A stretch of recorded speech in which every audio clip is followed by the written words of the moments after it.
शुरू करती हूँ। सब लोगों का बहुत-बहुत स्वागत है आज के इस कार्यक्रम में, जिसमें हमारे साथ वेदी जुड़ी हुई हैं और वेदी के बारे में बोलना बड़ा मुश्किल है। मैं कल इनसे बात कर रही थी, तो मैं इनको बोल रही थी कि तुम 100 डेढ़ 100 साल की तो होगी, इतना सारा काम कर लिया तुमने। तो तो ये है छोटी-सी but she has done a lot of work all around the country. तो इनकी पढ़ाई दिल्ली से हुई और इन्होंने सोशियोलॉजी में ग्रेजुएशन किया है हिंदू कॉलेज से और हिंदू कॉलेज की थिएटर ग्रुप से जुड़ी रही हैं। पर थिएटर से उनकी पहचान काफ़ी पुरानी है और उन्होंने स्कूल में रहते ही काफ़ी सारा थिएटर ग्रुप्स के साथ, वर्कशॉप्स के साथ, स्कूल परफॉर्मेंस के साथ, लेकिन नेशनल स्कूल ऑफ ड्रामा के साथ भी वर्कशॉप्स करना, ये सब उन्होंने किया।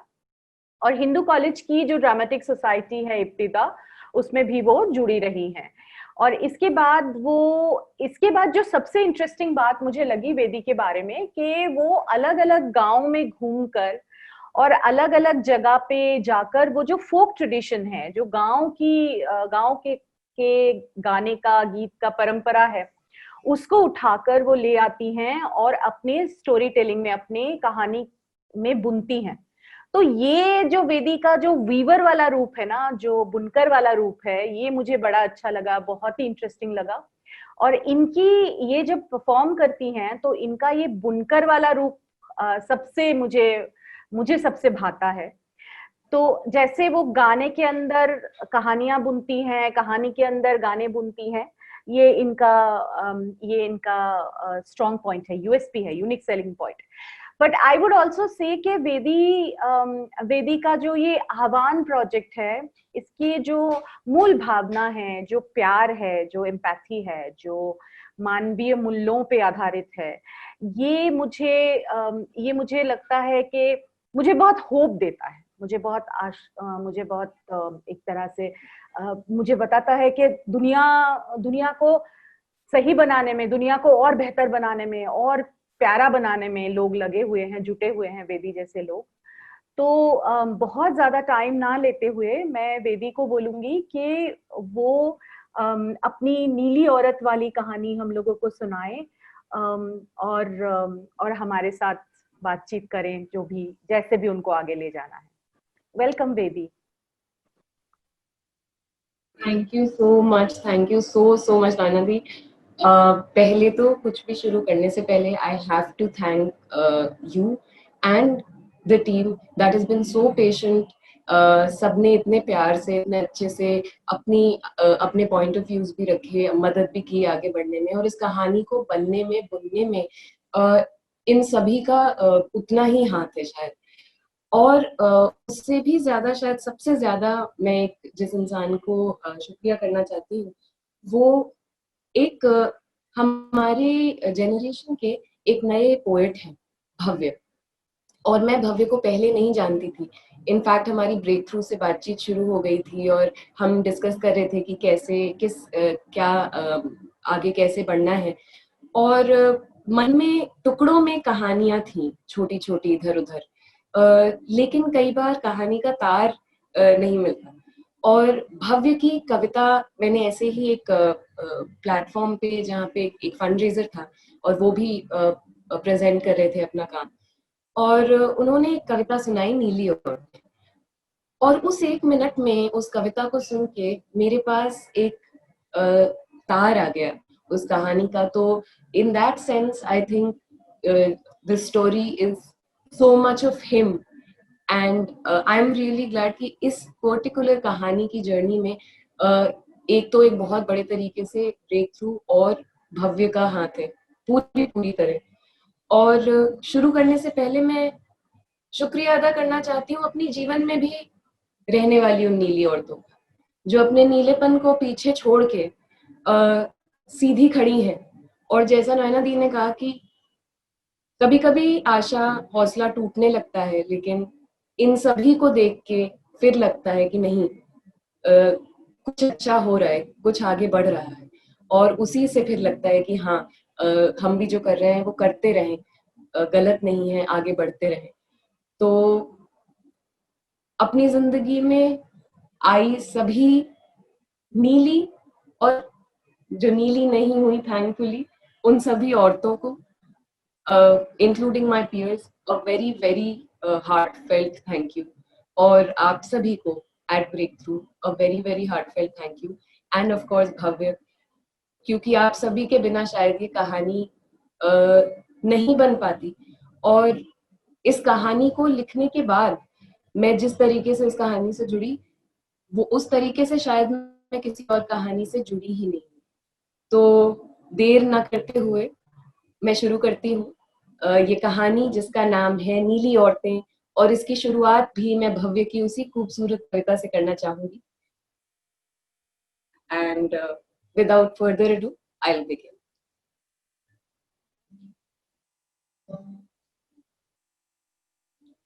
नीली औरतें। सतरंगी होते हैं शहर, अतरंगी होते हैं शहर, रंगों का शहर, शहरों का रंग, एक अलग तौर, एक अलग ढंग। इन रंगीन शहरों में रहती हैं कई नीले रंग की औरतें। कभी मिले हो तुम किसी नीली औरत से? उजड़े आसमान सी, अधूरे अरमान सी, खामोश शमशान सी, शिव के विषपान सी। भारी भारी गहने हैं, नीले जेवर पहने हैं, गर्दन में नीली माला है, नीला ही कंगन डाला है। लोहे का जरा नुकीला होगा, पर कमरबंद भी नीला होगा। चेहरों पे घुप अंधेरे होंगे, आंखों के नीचे घेरे होंगे, जिस्मों पर जख्म घेरे होंगे। कुछ छुपे हुए कुछ दिखते होंगे, वो कभी कभी तो चीखते होंगे। कैसे बिन बोले सहती हैं या खामोशी कुछ कहती हैं। गौर से आवाज सुने हम, कल नहीं आवाज सुने हम। गौर से आवाज सुने हम, कल नहीं आवाज सुने हम, ताकि ये सुरीली औरतें कहीं बन न जाएं नीली औरतें। नीला शहर के बीचों बीच बाजार में खड़ी शाम की टिमटिमाती बत्तियां देखती देखती सूरज ढलने के बाद भी उसके गांव में लगे मेले जैसी गहमा गहमी। नीला जब नन्ही सी बच्ची थी एक छोटे से गांव में रहा करती थी। गांव में अंधेरा होने के बाद तक यूं सारा कस्बा जगता नहीं था, और औरतों तो क्या, बच्चियों तक को रात अंधेरे बाहर जाने की इजाजत नहीं थी। शहर ऐसा नहीं था। शहर से पहले जिस कस्बे पहुंची थी वो भी ऐसा नहीं था। पर यहां खड़े न जाने क्यों कुछ भी अलग नहीं लगता था। बचपन में नीला अपने इस नाम से भी नहीं जानी जाती थी। अम्मा ने उसका नाम जानकी रखा था।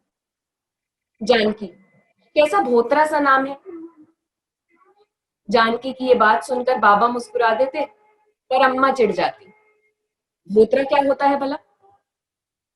अम्मा की नाराजगी भांपते हुए जानकी कुछ बात बदल के कहती, मतलब भारी सा, जैसे किसी की अम्मा का नाम हो। तो अम्माएं बच्चियां नहीं होती क्या? अम्मा पूछती। जानकी का ध्यान भटक जाता। तो क्या तुम भी बच्ची थी? अम्मा हंसती। बिल्कुल तेरी तरह बैल थी, अकल की अंधी। ये नहीं जानती थी कि बचपन खत्म भी होता है और जीवन की धक्कम पेल का पहिया चल भी पड़ता है। अभी तू हमारे साथ यहाँ नाक में दम किए है, कल तू अपने ससुराल चली जाएगी और पता भी नहीं चलेगा। कुछ सोच के जानकी बोली, नहीं, मैंने तय किया है कि मैं बड़ी ही नहीं होंगी। माँ हंस देती और जानकी अपने नाम की शिकायत भूल जाती। फिर अगले दिन फिर वही रट लगाती, पर मेरी सभी सहेलियों के नाम तो कितने आसान हैं। अम्मा फिर झिड़कती, तो क्या हम तेरा नाम गुड्डो नीला बबली रख दे? जानकी मुंह फुलाए बाहर भाग जाती, बरामदे में सर ढके अपनी सहेलियों के साथ खेलने। कुछ बड़ी हुई तो अम्मा अक्सर गोद में बिठाए समझाती। जानकी का मतलब जनक की बेटी, श्री राम की पत्नी और लव कुश की मां, जो हमेशा अपना धर्म निभाती। जानकी को समझ तो कम ही आता, पर अम्मा इतनी खूबसूरती से समझाती कि वो मुस्कुरा देती और झेप के छुप जाती दरवाजे की ओट में।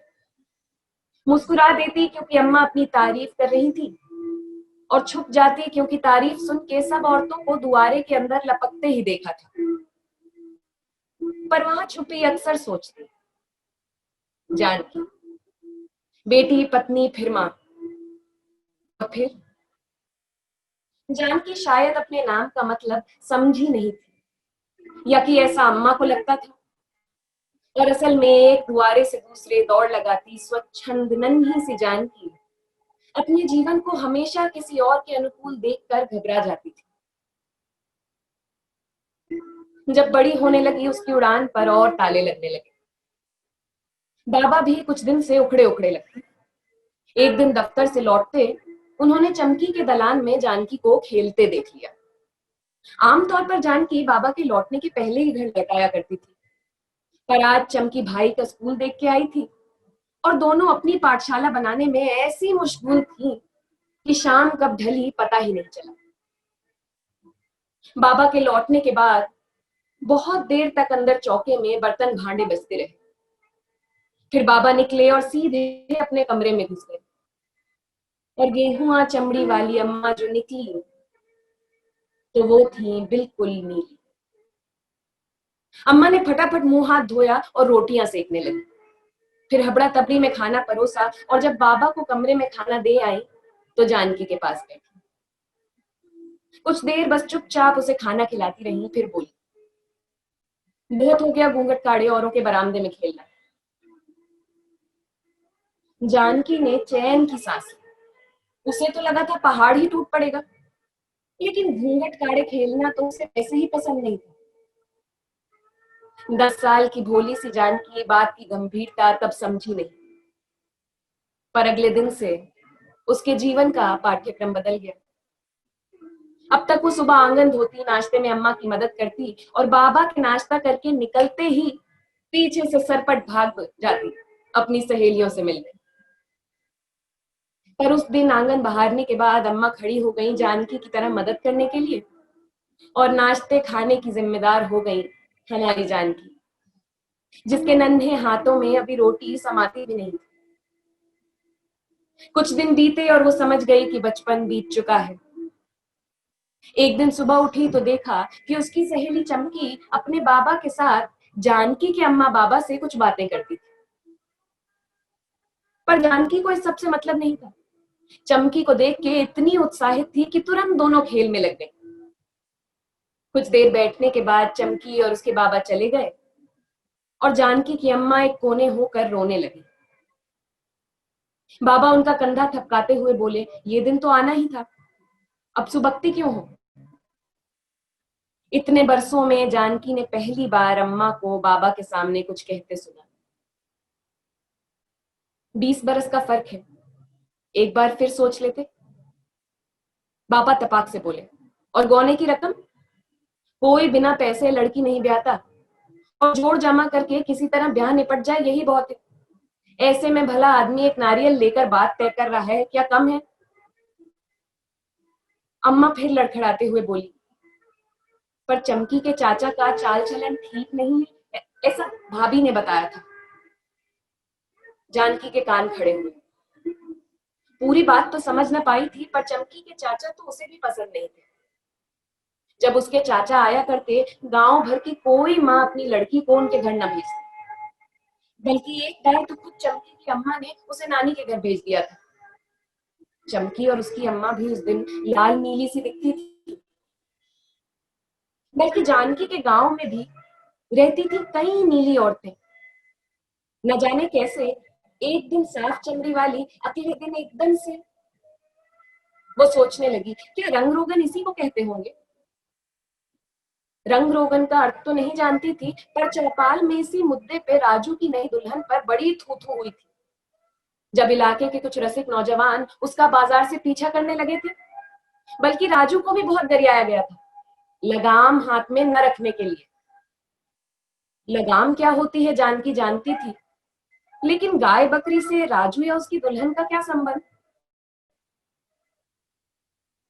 जानकी की सोच का लय मां की चीख से टूटा। ऐसा लगा मानो अभी एक क्षण पहले वो अच्छी भली खड़ी थी, और अगले ही पल गठरी सी जमीन पर आंखों का काजल बहने लगा था और शरीर बिल्कुल नीला। रात भर जानकी अम्मा के सिरहाने बैठी सिसकती रही और अगली सुबह जानकी का ब्याह तय कर दिया गया। जैसे जैसे ब्याह की तारीख पास आती बाबा और परेशान होते जाते और रात दर्द आत अम्मा और नींद। फिर ब्याह के 2-4 दिन पहले बाबा कस्बे तक इंतजाम के लिए गए तो अम्मा ने जानकी को एक पोटली, कुछ पैसे और कागज पर लिखा एक पता थमाया। ये मौसी है तेरी, मेरी बचपन की सहेली। ये अपना काम चलाती है कस्बे में, तेरी मदद कर देंगी। जानकी भौचक्की अम्मा को देखती। वो शायद अभी अपना कल नहीं जानती थी, पर अम्मा उसके जीवन में घुला नीला विष साफ साफ देख सकती थी। जानकी को गले लगाकर खूब रोई और फिर पड़ोस के राजू को बुलवा भेजा और जानकी को बस में चढ़ाने को कह दिया। रास्ते भर जानकी और राजू एक दूसरे के साथ कुछ न बात किए। फिर बस पर बिठाकर राजू बोला, भरोसा रखना, तुम्हारी अम्मा तुम्हारे जीवन को उस नीलेपन से बचाना चाहती हैं जिससे वो शायद खुद को कभी न बचा पाए। और रही बात याद की तो चिंता मत करना, जब यहाँ सब कुछ थोड़ा शांत हो जाएगा मैं खुद आकी को लेके तेरे पास आ जाऊंगा। अच्छा, ख्याल रखना। राजू अलग था, तभी उसको और उसकी बीवी को सब मुंह भर गरियाते, पर अम्मा उसको बेटे सा मानती। राजू के घर कभी बर्तन नहीं झनकते थे। राजू जब अलविदा करके गया तो जानकी को अचानक अपने अकेले होने का एहसास हुआ। अपनी पोटली और कागज के टुकड़े को कस के पकड़े सांस रोके बैठी थी, पर खिड़की से आती हवा की थपकी और अम्मा की गोद सी हिलोरे लेती बस की सीट पर कब उसकी आंख लग गई पता ही नहीं चला।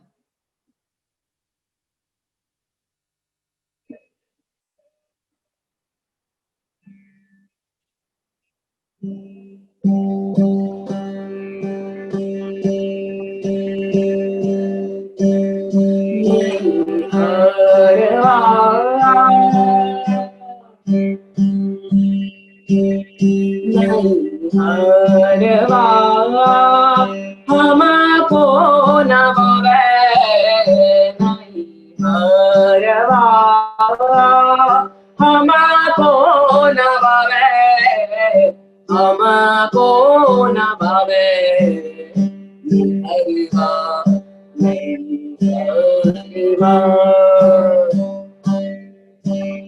साईं के नगारी परमयाति सुंदर, जहाँ कोई आए न जाए। चांद सूरज जहाँ पवन न पानी, कौन संदेश पहुँचावे। जगत ये साईं को सुनावे। आगे चलो पंथ नहीं सूझे, पीछे दोषी लगावे। यही विधि ससुरे जाऊं मोरी सजनी, जोर जरावे। विषय रस नाच न जावे। बिना सादा गुरु अनपढ़ नहीं कोई, जो ये राह बतावे। कहता कबीर सुनो भाई साधो, सपने में प्रियतम गावे। नहीं हरवा हमको न भावे, नहीं हरवा हमको आवे हरवा हरवा।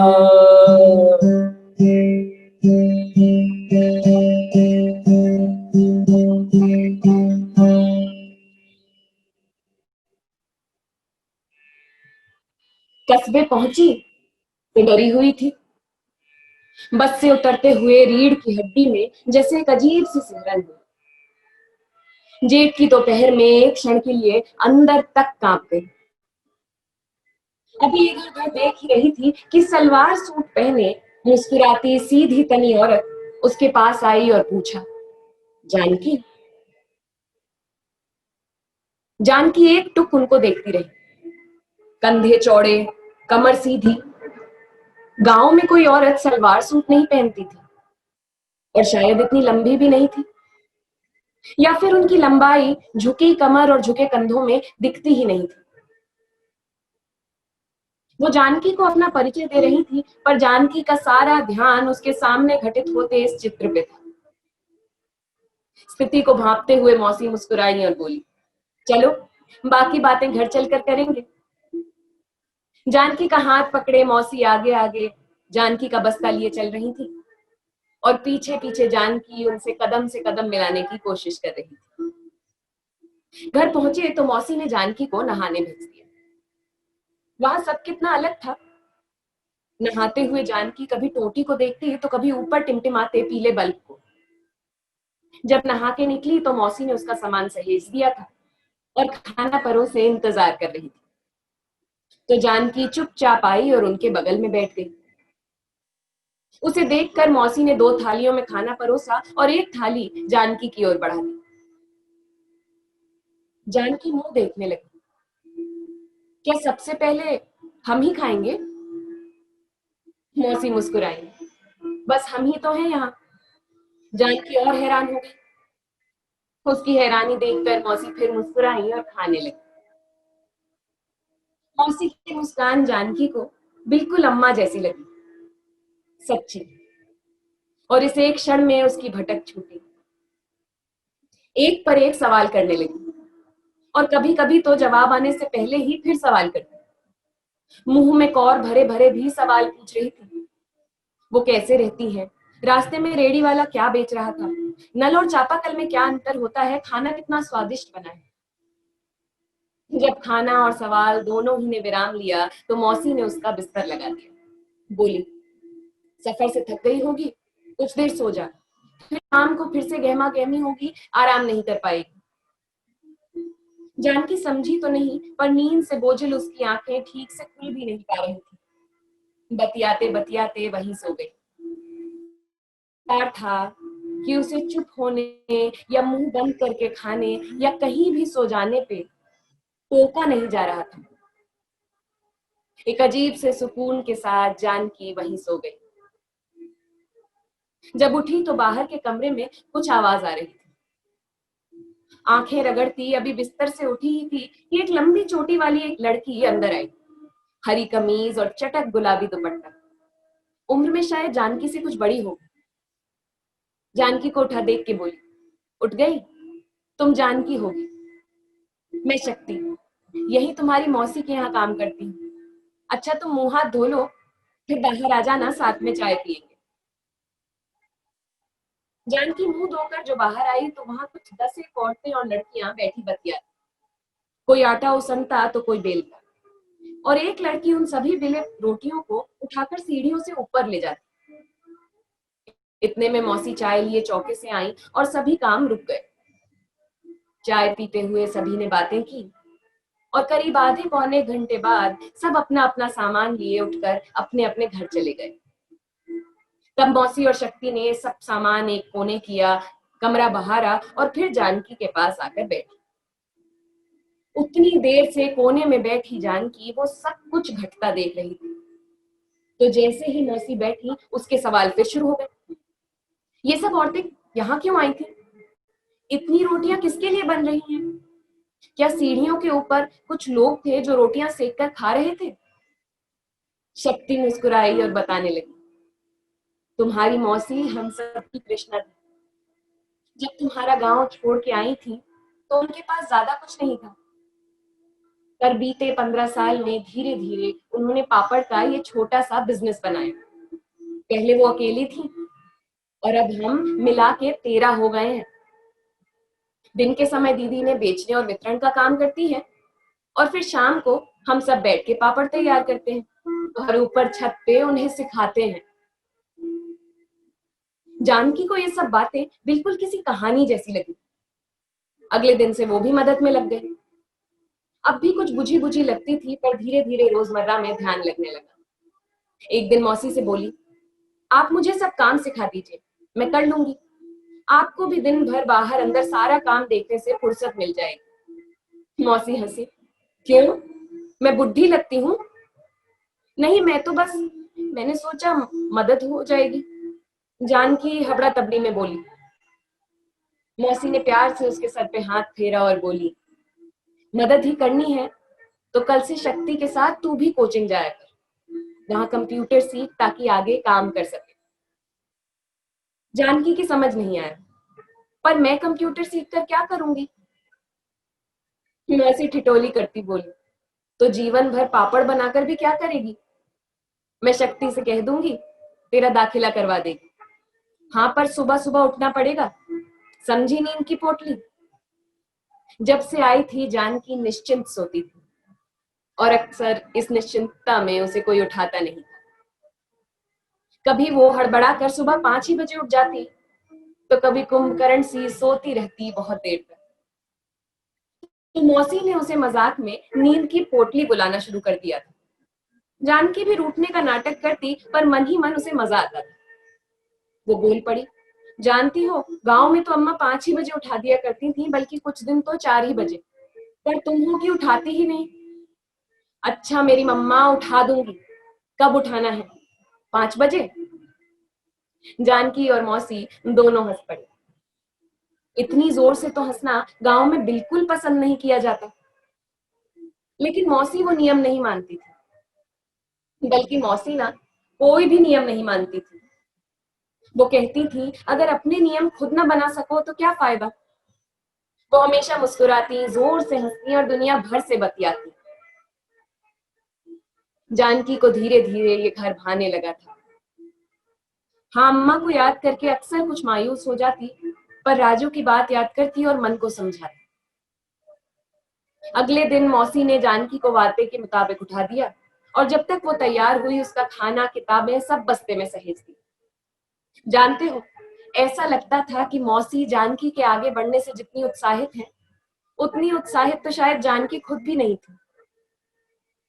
मौसी से विदा ली और जानकी और शक्ति चल पड़े। आज वो कस्बा इतना भयानक न दिखता था जितना उस दिन लग रहा था जब वो पहली बार बस से उतरी थी।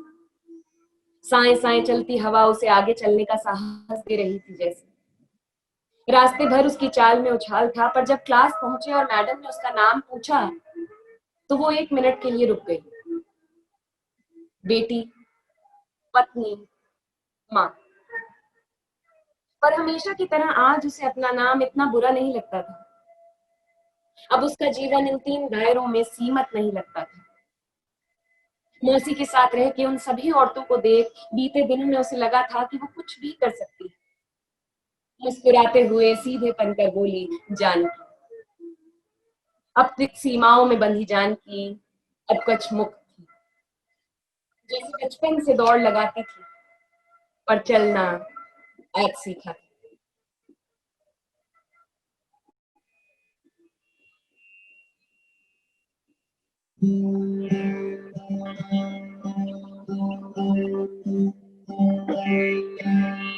पथिक जो चलना सीख लिया है,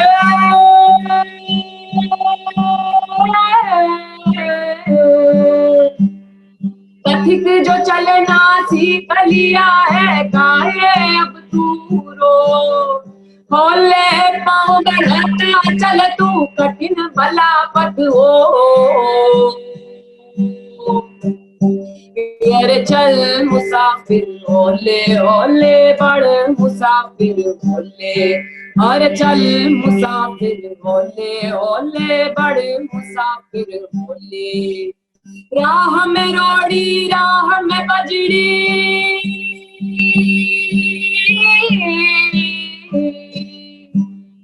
राह में रोड़ी, राह में बजड़ी, राह में कंकड़ काटे, राह सरल हो जाएगी यदि सुख ही तू बांटे। यार चल मुसाफिर होले होले, बड़े मुसाफिर होले। अरे चल मुसाफिर होले होले, बड़े मुसाफिर होले। प्रीत भाई जवानीन से गाड़ी आगे थे, लगन में तर हो जाएगा छोड़ जगत के खेल। यार चल मुसाफिर होले होले, बड़े मुसाफिर होले। अरे चल मुसाफिर होले होले, बड़े मुसाफिर होले। अरे चल मुसाफिर होले होले, बड़े मुसाफिर होले। अरे चल मुसाफिर होले होले, बड़े मुसाफिर होले।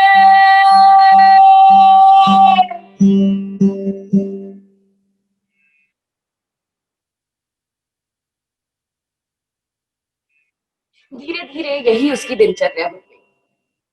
सुबह शक्ति और जानकी क्लास जाते, पढ़ते, कुछ गपियाते, फिर दोनों कृष्णा के पास लौट आते, कुछ काम में हाथ बटाते। शक्ति तो रात रात तक काम करती और की तरह उसे वापस घर भागने की जल्दी नहीं होती थी, पर जानकी को मौसी 1-2 घंटे से ज्यादा नहीं बैठने देती थी। कहती अंदर बैठ के पढ़ाई कर। एक दिन सारा काम करवा के जब शक्ति चली गई और मौसी ने जानकी को रात के खाने के लिए बुलाया, तो जानकी पूछ पड़ी, मौसी क्या शक्ति को घर जाने की जल्दी नहीं होती? क्या उसे कोई नहीं डांटता? और मैं तो पढ़ लेती हूँ, पर वो कब पढ़ती होगी? मौसी कुछ मिनट सोचती रही, फिर मुस्कुराई। शक्ति बिल्कुल अपने नाम की तरह है। जब 12-14 साल की थी तभी उसकी माँ का देहांत हो गया और बाबा पहले ही छोड़ गए थे। कुछ साल मेरे पास रही, पर जैसे ही वो काबिल हो गई अलग रहने लगी, ताकि मुझ पे या किसी और पे बोझ न बने। घर पे कोई इंतजार नहीं करता, पर अपना घर चलाने के लिए 10-5 ज्यादा कमा लेती है। जानती हूँ अपनी पढ़ाई भी वो खुद ही करती है, और घर जाकर जब हम सब सो जाते हैं तो आधी आधी रात तक पढ़ा करती है। मैंने कितना कहा यहाँ खा ले, कुछ काम कम कर ले, पर सच ये है जानकी कि मैं समझ सकती हूँ। जानकी हैरान थी। हमेशा मुस्कुराती शक्ति को देख कौन कहेगा? उसका उतरा चेहरा देख मौसी बोली, पर तू उलझन मत सोच, तेरा इंतजार तो होता है ना यहाँ। जानकी बोली, पर मैं तो आपकी कुछ भी मदद नहीं कर पाती, अलग रहना तो दूर। बात को हल्का करती हुई मौसी बोली, तू चिंता मत कर, जब तू सचमुच तैयार हो जाएगी मैं खुद ब खुद तुझे बाहर निकाल दूंगी, ठीक है? जानकी हंसी तो सही, पर अपने लाखों ख्यालों को रोक नहीं पाई। मौसी 2-3 घंटे तो मैं भी आप सबके साथ बैठती हूँ, और शक्ति लगभग 6-7 घंटे यहाँ काम करती है। तो अगर मैं और वो दोनों 3-4 घंटे मिलकर काम करें तो शायद उसे भी पढ़ने का समय मिल जाए। मौसी जानकी की बात सुनकर खुशी से बोली, अगर वो मान जाए तो बिल्कुल, उसको भी तो समय की जरूरत है। अगले दिन जानकी ने पहली बात शक्ति को यही बताई। शक्ति कुछ हिचकी, पर बातें बनाकर जानकी ने उसे मना लिया, और उस दिन से शक्ति और जानकी और ज्यादा समय साथ रहने लगी। कभी कभी तो काम खत्म करके दोनों मौसी के साथ ही पढ़ती और वहीं पढ़ते पढ़ते सो जाती। उन दोनों की क्लास में कुल 30 लोग थे, जिनमें से 4 लड़कियां थीं, जानकी, शक्ति, भोर और नैना। शुरुआत में बस जानकी और शक्ति बतियाते। एक दिन जानकी ने लगभग शिकायत के लहजे में कहा, ये दोनों तो हमें देखती भी नहीं, क्लास करते ही भाग जाती हैं। शक्ति हमेशा से इसी कस्बे में रहती थी, वो जानती थी कि अगर ये लड़कियां बाहर थी तो घर में कोलाहल मचता होगा। बोली, हम भी तो नहीं मिले, आओ चल के उनसे बातें करते हैं। क्लास जल्दी खत्म हुई और वो उनके पास गई। माफ करना, हमने इससे पहले कभी बात नहीं की। मैं शक्ति और ये जानकी। उनमें से एक लड़की मुस्कुराई और बोली, हाँ मैंने भी, मैं नैना। शक्ति फिर बोली, आज क्लास जल्दी खत्म हो गई है, चलो चाय पिए, इसी में बातचीत भी हो जाएगी। नैना कुछ हिचकी फिर हाँ में सर हिला दिया और अपना बस्ता बांधने लगी। जानकी ने दूसरी लड़की की ओर देखा, वो झेप गई। आप सबको जान के अच्छा लगा, मैं भोर। फिर कुछ हिचकते हुए बोली, आप लोग चाय पीजिए, मुझे निकलना होगा। लेकिन अगली बार, इतना कह के वो लगभग भागती हुई निकल पड़ी। शक्ति ने उसे पूरी मुस्कान के साथ कहा, हम इंतजार करेंगे। शक्ति, जानकी और नैना अपने बस्ते ले नीचे वाली चाय की टपरी पर आ बैठी। अभी शक्ति ने 3 चाय बोली ही थी कि भोर लौट आई। चारों बैठी चाय पीती रही, पर पास खड़े क्लास के कुछ लड़कों की नजर उन्हीं पर थी। चारों ने किसी तरह जल्दी जल्दी चाय खत्म की और उठ गई। जब विदा होने लगी तो जानकी बोली, ऐसे तो हम कभी बतिया ही नहीं पाएंगे, क्या हम कहीं और नहीं मिल सकते? शक्ति और नैना भी सोच में पड़ गई। इतने में भोर बोली, मैं एक छोटी सी जगह जानती हूँ। अगले दिन क्लास के बाद भोर तीनों को एक टूटी पगडंडी पे ले गई। वहां कोई नहीं आता था, बस बच्चे खेलते थे कभी कभी, और एक बूढ़ी अम्मा कुटिया में बैठती चाय पकौड़े दे देती थी। कुछ दिन बीते और ये उनका अड्डा बन गया। चारों कभी क्लास की बातें करती तो कभी दिन भर की, और कई महीने ये मुलाकातें चलती रही। ये समय इन चारों के लिए इतना जरूरी हो गया था कि क्लास छूट सकती थी, पर अम्मा की चाय और बातचीत नहीं। इतने दिन साथ रहते पर एक दिन पहली बार जानकी का ध्यान नैना के हाव भाव पे गया। जानकी ने देखा कि नैना की आंखें लगभग हमेशा झुकी रहती हैं और हर बात पे वो माफी मांगती है। एक दिन नैना के हाथ से चाय गिर गई। बाकी तीनों हंस पड़ी, पर नैना बिल्कुल परेशान हो गई। हड़बड़ी में अपने दुपट्टे से ही जमीन पोंछने लगी। जानकी ने रोका तो न जाने क्यों रो पड़ी। उस दिन नैना ने रोते हुए बताया कि कैसे वो कुछ भी सही नहीं कर पाती, कैसे वो भाग्यवान है कि उसे इतना अच्छा पति मिला जो उसे पढ़ने देता है, पर कैसे वो हर सुबह कुछ गलत करती है या कह देती है। कैसे एक बार उसके पति के ऑफिस वाले आए थे और दाल में नमक कम था और सबके सामने उनकी बेइज्जती हो गई थी। और कैसे एक बार उनके एक दोस्त के पैर पर उसने गलती से थाली गिरा दी थी। हाँ, ये अलग बात है कि उस दोस्त ने नैना की पीठ पर हाथ फेरा और घबराहट में थाली छूट गई। और वो ये बात पति को कैसे बताती? और बताती भी क्या? गलती तो उसी की थी। क्यों वो थाली लेके अंदर नहीं गई? और क्यों उसने उस दिन पीले फूलों वाली अपनी सबसे अच्छी साड़ी पहनी थी? तीनों सांस रोके उसे कोई बात सुनती रही कि अचानक उसका ध्यान अपनी घड़ी पर गया और वो उठ खड़ी हुई। सॉरी, तुम लोगों को बेकार ही बोर किया। अब देर हो गई है, खाना बनाना है, पर सब्जी भी लेनी है। अच्छा ठीक है, कल तुम सब अपनी कहानियां मुझे सुनाना और वादा में कभी बोर नहीं होंगी। चारों हंसी, पर कोई कुछ बोला नहीं। और उसके पीछे पीछे बाकी तीनों भी उठकर घर चली गई। कोई कुछ नहीं बोला, पर जानकी का मन जैसे पेट में धंस रहा था।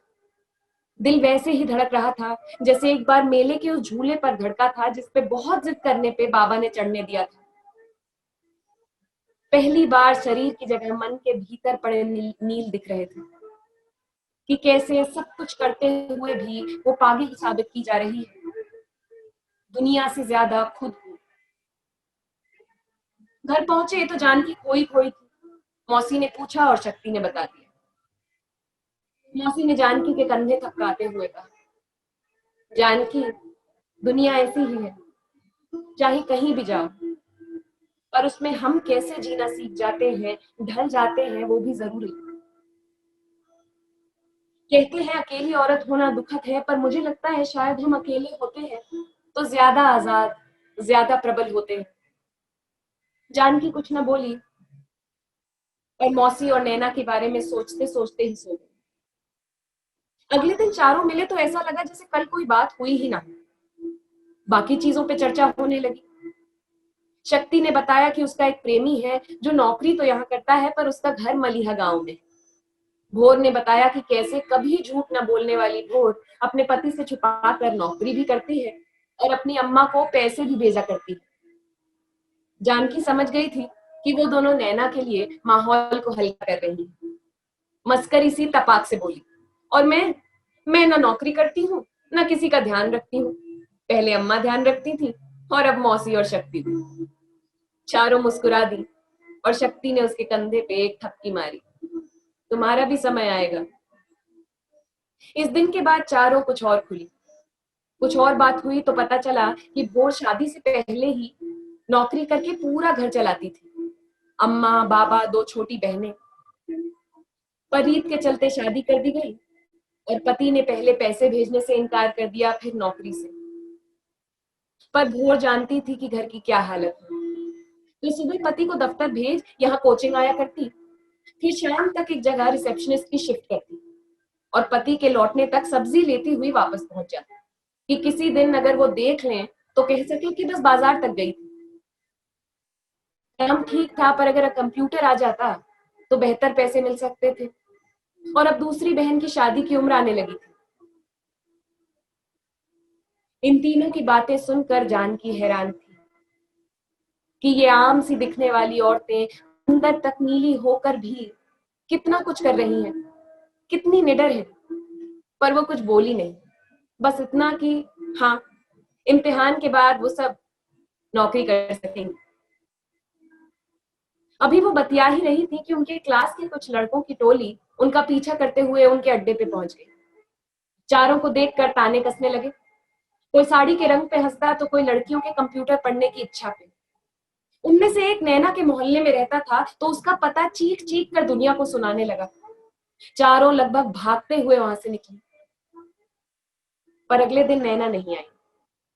ये तो पता नहीं चला कि कोई उसके घर पहुंचा या नहीं, पर कोई आदमी 2-3 दिन बाद आकर उसका नाम कटवा गया। जब से नैना गई बाकी तीनों का मिलना भी कम हो गया।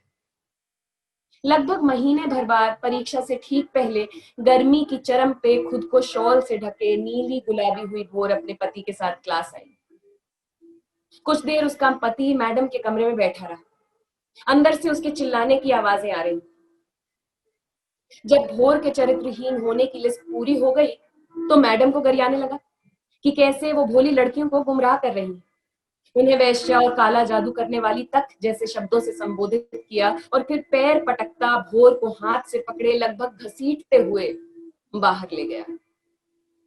इस पूरे दौरान भोर बस दूर एक कोने में दुबकी जानकी और शक्ति को देखती, जैसे कुछ कह रही हूं, पर उन दोनों के सिवा बाकी पूरी क्लास हंसती शोर मचाती। इम्तिहान के बाद छुट्टी हुई तो कई दिन जानकी खुद को मनाती रही। हम कर भी क्या सकते थे, हम तो उसका घर भी नहीं जानते। क्या पता वो खुद ही ये चाहती हो। एक दिन मौसी ने उसे बाजार भेजा तो पीछे से उसने बाजू वाले मनोहर की बात सुनी। वो मौसी को गरिया रहा था। उसके काम से लेकर कपड़ों तक का अपने दोस्तों के सामने ऐसा चित्र बांध रहा था जैसे वो कोई खराब महिला हो। मनोहर बातों का बहुत चतुर था, पर अक्सर मौसी से कई सौ का सामान ले जाता और पैसे भी नहीं देता। पर मौसी कुछ नहीं कहती थी और वहां ऐसे खड़ा अपने दोस्तों के सामने कैसी अभद्र बातें करता था। फिर शक्ति के बारे में बोला, उस अनाथ लड़की को भी अपने जैसा बना लिया है। सुना है उसका आशिक उसे छोड़ भागा। अभी उसने जानकी का नाम लिया ही था कि उसे जानकी नजर आ गई। आंखों ही आंखों में उन सब ने कुछ इशारा किया और सारे लड़के वहां से निकल गए। घर लौटी तो जानकी ने मौसी से पूछा, आप उस मनोहर से पूरे पैसे क्यों नहीं लेती?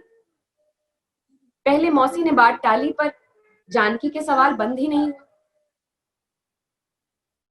कुछ देर बाद उन्होंने बताया, याद है मैंने एक दिन कहा था कि दुनिया हर जगह ऐसी ही है, लेकिन अकेला होना जितनी शक्ति देता है समाज उतनी ही शक्ति वापस ले लेता है। मनोहर के पिता बहुत बड़े आदमी हैं, उनके पास दौलत ही नहीं गुंडे भी हैं। शुरुआत में मैंने आदमियों की इस दुनिया में मर्दों से भिड़ने की गलती की थी, और जो इज्जत मैंने सालों में बनाई, एक चुटकी में सब ढह गया। जानकी, कुछ 100 रुपए कम देकर अगर वो हमें अकेला छोड़ देते हैं तो क्या ही दिक्कत है। मौसी के मुंह से ये बात सुनकर जानकी दंग थी। मौसी की बड़ी सी मुस्कान और गूंजती हंसी के पीछे समझौते और दर्द का ये एहसास, वो चुप हो गई। क्या ही कहती, पर बार बार मनोहर की बातें उसके मन और मस्तिष्क में गूंज रही थी कैसे के लिए अपशब्द, जिसको जानकी अपना इतना सगा मानती थी।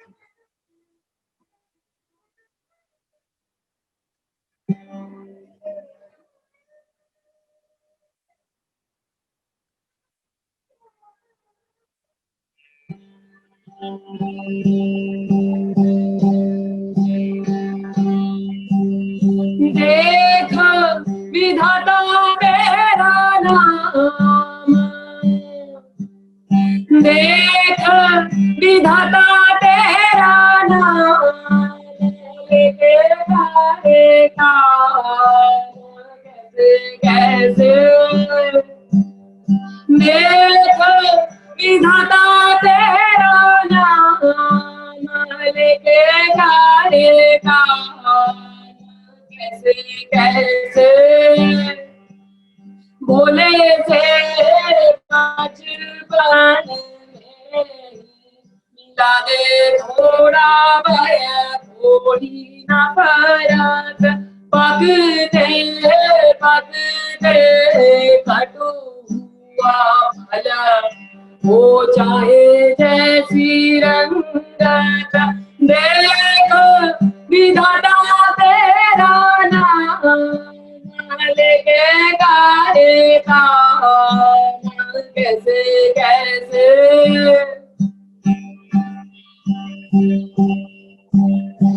जात भी ना भाए, दूरी बात भी ना भाए, मैं मेरा करते करते आप घरा चलाए, अपना आप घरा चलाए।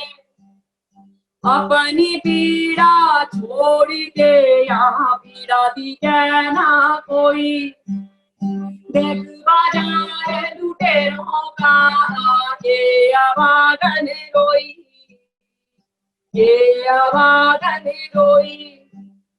देख विधाता तेरा नाम, लेके गाएगा कैसे कैसे। देख विधाता तेरा नाम, लेके गाएगा कैसे कैसे। देख विधाता तेरा नाम, लेके गाएगा कैसे कैसे।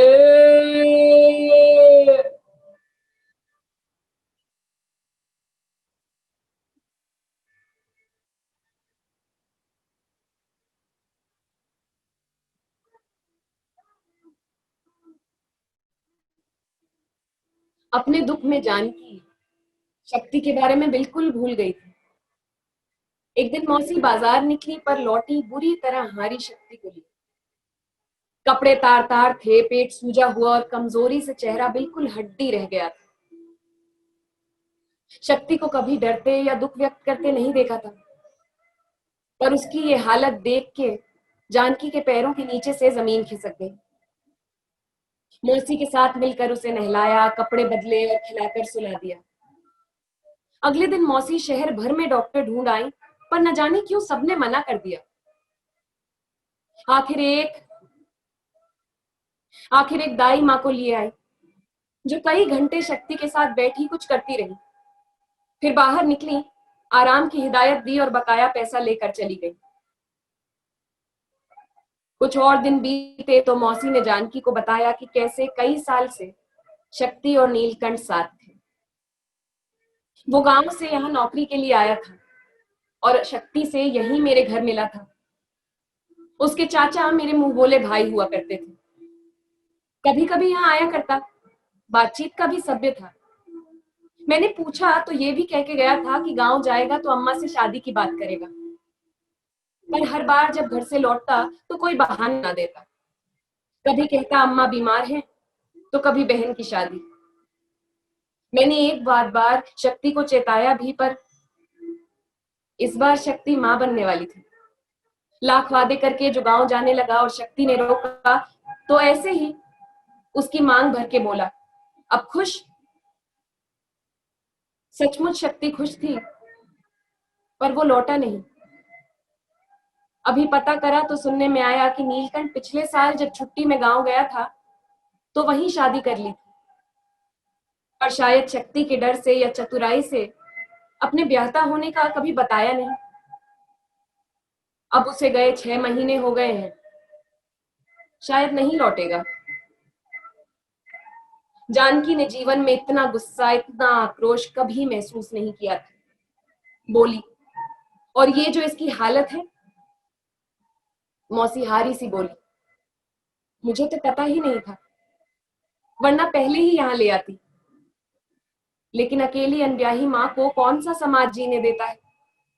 आसपास सभी ने बातचीत बंद कर दी और भेड़िए हुए मोहल्ले भर के मर्द ततैयों से मंडराने लगे। खैर, एक तरह से अच्छा ही हुआ कि बच्चे नहीं रहा। अकेले कैसे संभाल पाती। जानकी समझ रही थी कि मौसी क्या कह रही है, पर क्यों?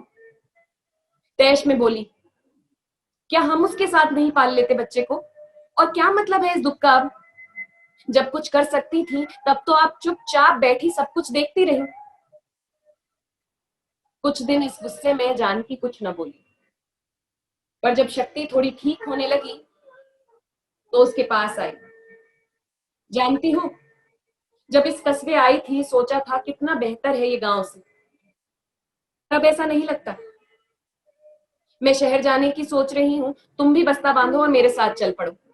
यहाँ क्या है? शक्ति ने हामी तो भरी, पर फिर बोली, शहर में भी तो कुछ नहीं। यहाँ कृष्णा दी है, मैं हूं, और पापड़ के इस काम का भी तो कोई ध्यान रखेगा। जानकी और गुस्साई। समाज और परिवार का छोड़ देना वो समझ सकती थी, पर मौसी और शक्ति ने तो खुद को ही छोड़ दिया था। दोनों पे गुस्साती जानकी ने एक दिन बस्ता बांधा और निकल पड़ी बस स्टॉप की ओर। मन ही मन सबको कोसती बस का इंतजार करने लगी। वहीं बस स्टॉप पे एक बेंच पर बैठी आसपास देख रही कि एक परिवार पे नजर पड़ी। पिता मां को झंझोड़ चिल्ला रहा था और मां बच्चे को छाती से लगाए रो रही थी, पर आसपास बैठा कोई कुछ कहता नहीं था। इतने में एक लड़की उठी और उनकी ओर जाने लगी, पर उसके साथ बैठे पुरुष ने उसे रोक दिया। ये उनका घरेलू मामला है, तुम क्यों बीच में जाती हो? अपने सामने घटित होता ये दृश्य देखकर जानकी रो पड़ी। सभी के रंगे होने पर दुनिया से बैर खाने में भूल गई थी अपने खुद के रंग। भूल गई थी सामाजिक डर के बावजूद कृष्णा और शक्ति का चलते रहना, मां की तरह उसका ख्याल करना, और भूल गई थी खुद उसी डर से गांव छोड़ना। भूल गई थी कि उन दोनों की जिस बेबसी पर शर्म करती थी, उसी बेबसी के कारण वो खुद भाग जाना चाहती थी। उस एक क्षण में उसे दिखा अपना रोम रोम रंगा हुआ उसी पितृसत्ता के नीले रंग से, उसी डर, उसी कुंठा, उसी शक से जो बाकी दुनिया का देख वो गरियाया करती थी।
गुलाल मुँह से खेले जैसा होली।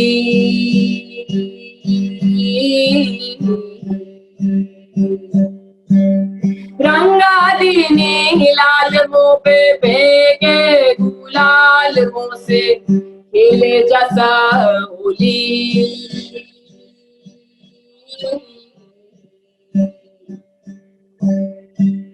अंगिया भीगी चूनर भीगी, अंगिया भीगी चूनर भीगी, भीगी भीगी मोरी होली।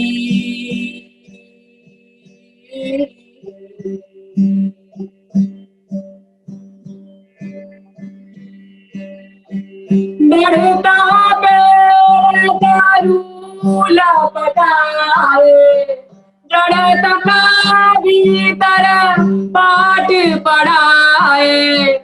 हुई भोरी जब भया सवेरा, कांपे तर तर डर लपटाए। रंगा दीनी रंगा दीनी रंगा दीनी लाल मुँह पे फेंके गुलाल मुँह से खेले जैसा होली।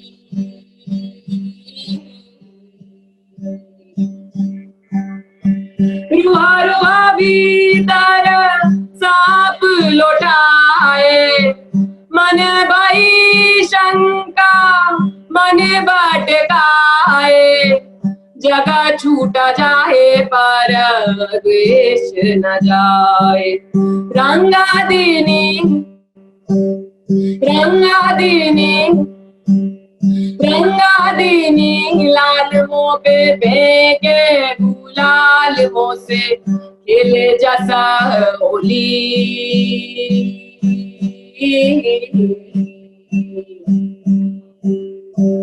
रंगा दीनी बाया से रंगा दीनी बाया से रंगा दीनी बाया से रंगा दीनी कृष्णा, रंगा दीनी बाया से रंगा दीनी कृष्णा भरदीनी मोरी जोली।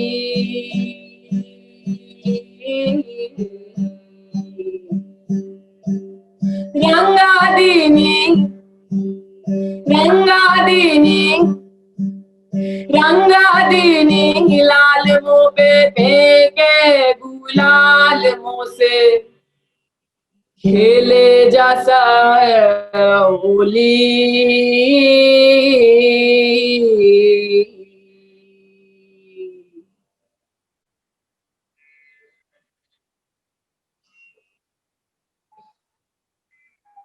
जानकी रात भर कस्बे के पास वाले तालाब पर बैठी खुद को देखती रही। जब पौ फटी और चिड़िया ने चहचहाना शुरू किया तो उसका ध्यान टूटा। उठी और सीधे मौसी के घर पहुंची। मौसी के उठने से पहले ही नाश्ता चाय तैयार की। जब शक्ति और कृष्णा उठकर बाहर आई और थकी मांदी जानकी को बस्ते के साथ देखा तो कुछ हैरान हुई। मौसी ने पूछा, क्या सोई नहीं? जानकी बिफर पड़ी और एक ही सांस में सब कुछ कह गई। कैसे वो गुस्सा थी और भाग गई थी, और कैसे उसने दूसरों के लिए सोचने में न खुद को ठीक से टटोला न सामने वाले को ही समझा। सुबह कर कहने लगी, मैं सोचती थी कि तुम नहीं समझती कि तुम कमजोर हो, और मैं भी तो खुद हमेशा तकलीफों से भागी ही हूं। पहले गांव से यहाँ, अब यहाँ से शहर और फिर कहीं और। कुछ देर मौसी और शक्ति गौर से उसे सुनते रहे। फिर शक्ति बोली, मेरे एक गुरु थे, गुरु भी दोस्त भी। अब कुछ 70 के होंगे, भले आदमी है, शहर में ही रहते हैं। कुछ मदद ना भी कर सके तो शहर के बारे में 4 बातें ही बता देंगे। जानकी लगभग चिल्लाते हुए बोली, नहीं, आप दोनों को अम्मा की तरह छोड़कर नहीं भागूंगी।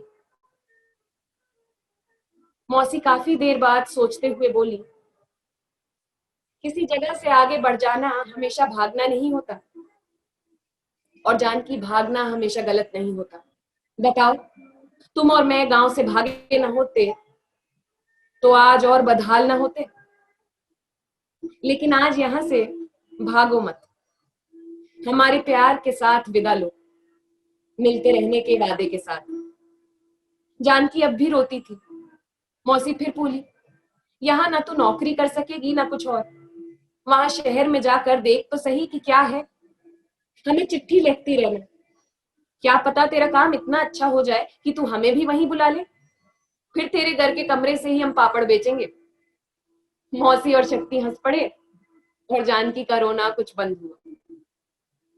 पूरा दिन तीनों माहौल टटोल बेमतलब की हंसी ठिठोली करते रहे कि कैसे जानकी के पति को दहेज में मौसी मिलेंगी या शहर की ऊंची इमारतों में पापड़ कहीं उड़ ना जाए। अगले दिन तरीके से बस्ता बांध चिट्ठी लिखते रहने का और मौका पड़ते ही उन दोनों को शहर बुलाने के वादे के साथ दोनों का आशीर्वाद लेकर जानकी शहर के लिए निकल पड़ी।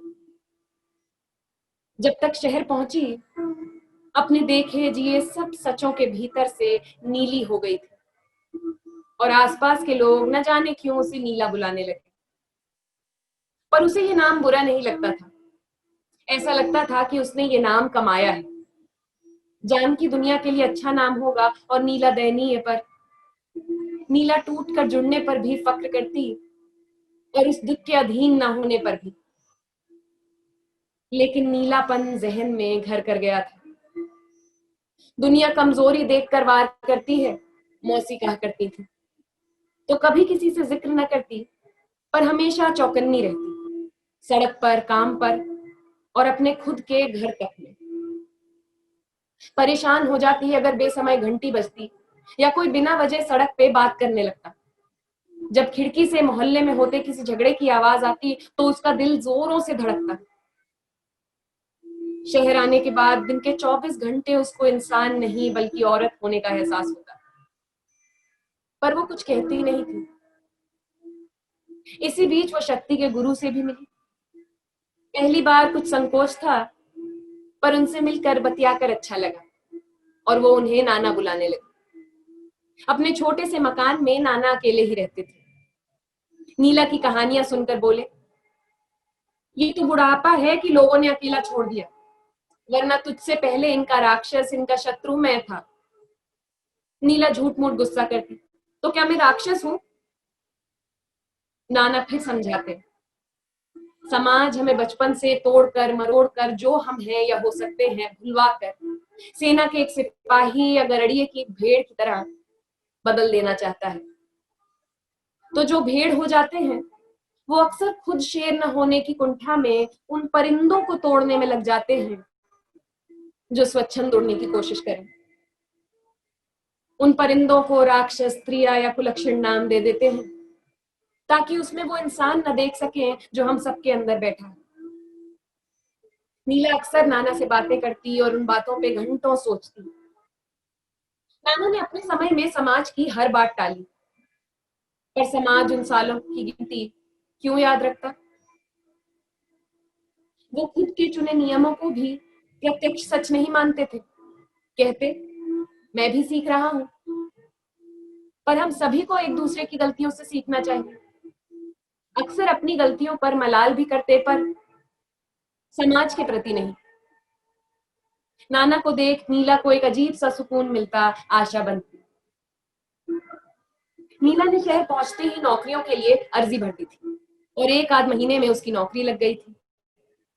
तो अक्सर ऑफिस से सब्जी लेकर नीला नाना के पास आ जाती और दोनों साथ ही खाना खाते। पर नाना रात को नीला को अकेले न जाने देते। तू भले जमीन पे सो या सोफे पे और सुबह मुंह अंधेरे निकल जाना, पर रात को नहीं। नीला भी उनकी चुटकी भरती, वैसे तो बड़ी डींगे हाँकते हो कि सब समान है और रात में जाने नहीं देते। नाना भी चिढ़कर कुछ बुदबुदाते फिर बोलते, बाकी सब एक तरफ, पर चिंता तो नहीं छूटती। देख नीला, ये दुनिया अब भी आदम के जमाने में जी रही है। नीला हंसती और अपनी चटाई बिछाकर लेट जाती। जब नाना ये देख लेते तो निश्चिंत होकर अपने कमरे में चले जाते। नीला और नाना बिल्कुल असल नाना नातिन से हो गए थे। तो जब नीला शंकर से मिली, सबसे पहले नाना से मिलाने ले आई। शंकर नीला के दफ्तर में दूसरे माले पे काम करता था और लड़कों की तरह वो बातें नहीं बनाता, ना अटपटे विचार रखता। जब शंकर और नीला की मुलाकात हुई तो आसपास के ऑफिस वालों की जब शंकर और नीला की मुलाकात हुई तो आसपास के ऑफिस वाले सभी साथी भाव विभोर। शंकर और नीला सुनकर ही जोड़ा लगता है, कोई कहता। कोई नीला को शंकर की तारीफें सुनाता तो कोई शंकर को नीला की। कुछ दिन ये लुक्का छुपी चलती रही। फिर शंकर ने ही नीला से बात शुरू की और नीला को जब प्रस्ताव बुरा न लगा तो वो उसे नाना के पास ले आई। बातचीत का सहज था। नाना ने नीला के काम को जारी रखने से लेकर घर की हिस्सेदारी और काम में भागीदारी तक सब पूछ डाला और शंकर ने बड़े प्यार से सभी जवाब दिए।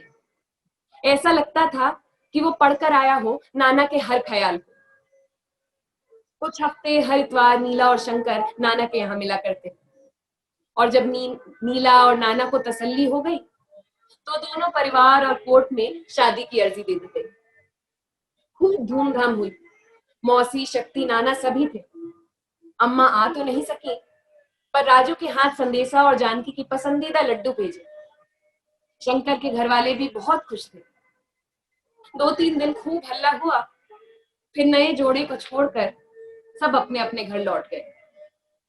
नीला ने अपना सारा सामान शंकर के घर सहेजा और शंकर के परिवार वाले भी कुछ समय बाद वापस लौट गए और रह गए बस ये दोनों। शुरुआती दिन बड़े अच्छे गुजर रहे थे। ऐसा लगता खुद ब खुद एक तालमेल बन गया हो। शंकर अपने दोस्तों से कहता, सुबह दोनों ऑफिस के रास्ते में ही कुछ खा लेते और नीला दोनों का टिफिन रख लिया करती। वापसी में सब्जी लेते हुए लौटते। जब तक नीला खाना बनाती शंकर नहाकर प्लेट कटोरी निकाल देता। फिर दोनों खाना खाते, बतियाते। फिर शंकर कुछ दिन भर की झिकझिक उतारने के लिए टीवी चला लेता। इतने में नीला रसोई समेट देती। इतवार को शंकर दिन का खाना बनाता और शाम को दोनों कहीं बाहर निकल जाते। तो एक इतवार दोनों नाना जी के घर चले। तीनों की बहुत दिन बाद चौकड़ी बैठी थी तो घर के काम पर बहस छिड़ी। नाना बोले, देखो भाई, अव्वल तो सिर्फ खाना बनाना काम होता नहीं।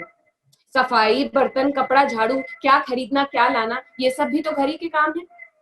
ऊपर से सुनता हूँ तो खाना भी तब बनाते हो जब मन करे। जैसे गाने का मन किया तो गा दिया। अरे भाई, खाना तो रोज खाते हो ना।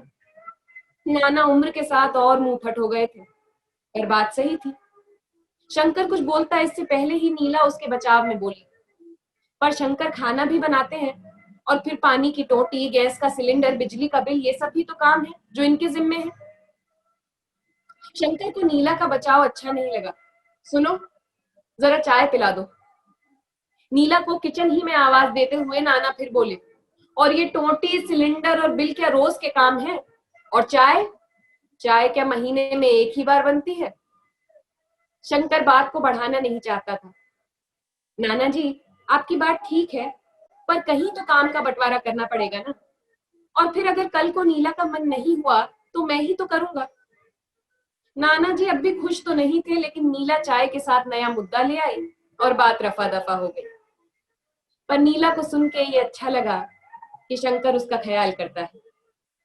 2-1.5 हफ्ते बाद नीला को एक दिन तेज बुखार चढ़ा। ऑफिस से छुट्टी कर ली पर सुबह उठकर बर्तन धोने लगी। आवाज सुनकर जो शंकर उठा तो खूब नाराज हुआ। जितने भी काम है इस पर्ची पे लिख दो, मैं कर दूंगा, तुम चुपचाप आराम करो। नीला ने पर्ची पे काम लिख दिए और तेज बुखार में कब आंख लगी पता ही नहीं चला। सुबह घर साफ किया, चौका समेटा, दोनों का खाना बनाया, फिर दफ्तर के लिए निकल गया। लौटा तो खाना बनाया और कपड़े धोने का प्रोग्राम अगले दिन के लिए छोड़ दिया। पर बाकी सारे काम अच्छे से निपट गए। हालांकि डॉक्टर ने कहा था कि कुछ दवा से ठीक हो जाएगी, पर नीला को ठीक होते होते लगभग 6-7 दिन लग गए। पहले दिन कपड़े छूटे, तीसरे दिन पोंछा और 5वें दिन के बाद झाड़ू ही नहीं हुआ। 7वें दिन नीला अपने कमरे से निकली तो घर की हालत देखकर शंकर पर अफसोस करके बोली, तुम पर बहुत बोझ हो गया होगा ना। बस अब ठीक हो गई हूँ, अब सब नॉर्मल हो जाएगा। शंकर कुछ देर सोचा, फिर बोला, जानती हो, एक भी दिन सारे काम नहीं कर सका, लेकिन थकान की कोई सीमा नहीं। अब से ना हम सारे काम आधे आधे बांट लिया करेंगे। पर तुमने कभी बताया ही नहीं। हालांकि अपने काम किसी को बताने की जरूरत नहीं होनी चाहिए, पर नीला ने मुस्कुरा के हामी भर दी। अगले 2 दिन शंकर ने नीला का पूरा पूरा हाथ बटाया, लेकिन जिस दिन वो ऑफिस जाने लगी, वो अनजाने ही अपना वादा भूल गया और फिर से दोनों अपने पहले वाले कामों में लग गए। शादी को साल भर हुआ तो शंकर ने दोनों के बैंक अकाउंट जुड़वा दिए, कुछ टैक्स और खर्चे का हिसाब सोच के और कुछ बस यूं ही। नीला ने पूछा तो जवाब देने की बजाय शंकर ने ये पूछा कि इससे दिक्कत ही क्या है। पर दिक्कत तो कोई नहीं थी, हाँ जरूरत भी नहीं थी, पर खैर, गृहस्थी की धक्कम पेल में नीला एक और झंझट नहीं पालना चाहती थी। पर एक दिन जब बौखलाया हुआ शंकर लौटा तो नीला परेशान हो गई। वो जानना चाहता था कि हर महीने नीला अपनी सैलरी का आधा हिस्सा कहाँ उड़ाती है। पहले तो नीला स्तब्ध हो गई, पर फिर सांस भर के लगभग घबराते हुए बोली, कुछ पैसे अम्मा और कुछ मौसी को भेजती हूँ, पर शादी से पहले ही, और और कुछ पर्दे कपड़े घर के सामान में लग जाते हैं। 1 मिनट के लिए वो बकाया, फिर संभलते हुए चिल्लाया, तो क्या शादी के बाद ये फैसला तुम्हें मुझसे पूछ के नहीं करना चाहिए? पर मैं तो पहले से ही भेज। लगभग चिल्लाते हुए नीला की बात काटकर वो फिर बोला, अरे तो शादी के बाद पूछोगी कि नहीं? यहाँ मेरा सारा पैसा, मेरी सारी सेविंग पीएफ में लग रही है, वो हम दोनों के लिए ही तो है। और मौसी और अम्मा ये नहीं समझती कि ये नई गृहस्थी है। नीला चुप रही। अगली बार जब अकेली नाना से मिली तो कुछ बात की, पर पूरी दुनिया से दुत्कारने के बाद शंकर मिला था। इतने किस्म के लोग होते हैं, उन सब में तो यही भले हैं। पैसे तो अब भी भिजवा रहे हैं, भले कुछ कम। नाना कमजोर हो चले थे, ज्यादा बोले नहीं, बस नीला का हाथ हाथ में लिए इतना कहा कि बाकी सब ठीक है नीला, पर ये फैसला है किसका? नीला रो पड़ी, पर या तो वो बात को समझी ही नहीं या फिर समझ के भी अनजान बनी रही। कुछ साल और बीते और समाज से लड़कर यहाँ तक पहुंचे नीला और शंकर समाज के उसी ढांचे में समा गए जिससे वो निकले थे। सारा मोहल्ला, ऑफिस वाले सभी शंकर की तारीफ के पुल बांधते, उसके सारा काम संभालने और नीला के खुशकिस्मत होने की दुहाई देते। पर यहाँ अलग सर्कस था। शंकर हाथ ना उठाता, चिल्लाता भी कभी कभी ही था, पर गुस्सा आता तो बात ना करता। महीने महीने दोनों एक ही घर में चुपचाप बैठे रहते। नीला कोशिश करती रहती और अंत में कईयों बार माफी मांगती। कहने को कमाती, पर एक भी पैसा खर्च करने से पहले वो शंकर से बात करती। और वैसे तो नीला कम ही बोलती थी, पर जब बोलती तो शंकर उसे काट देता। कभी कभार जो नीला अम्मा से चिट्ठी में या ऑफिस की सहेलियों के सामने कुछ कहती तो कोई कहता बच्चा कह दो, और कोई कहता ये सब दिक्कतें थोड़ी है।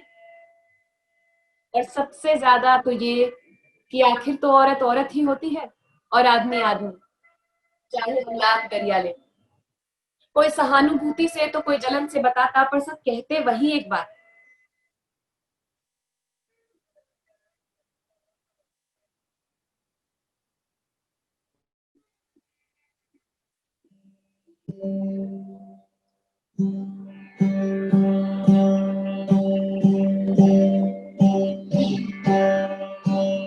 काटा मारा खपारा है, काटा मारा खपागा है, आई ना हो संगी साथी हार गाए, जीत गाए जो, जीत गाए जो।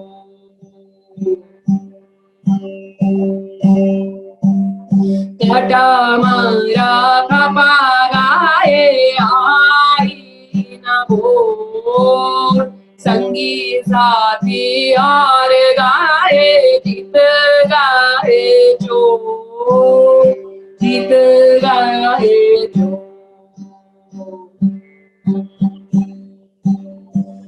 देखा झलवा जगता खेला खिलाए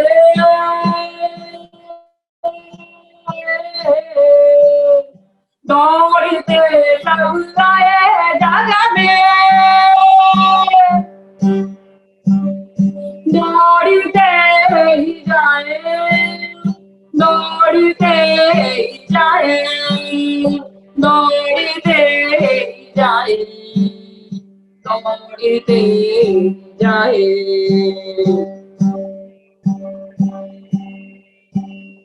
मंदिर बाटा मस्जिद बाटी बाटे धारामी माँ एक ही चलाए जग को ये तो सारे ना प्रीत लगाने में ना कोई ध्यान लगाए लाख लकीरें बाटे मन बाटकाए मन बाटकाए मन बाटकाए बेटा मारा पापा रे आई ना हो संगी साथी हार जाए गए जो जीत गए जो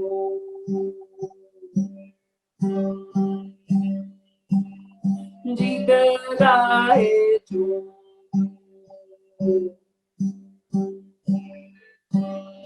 जीत गए जो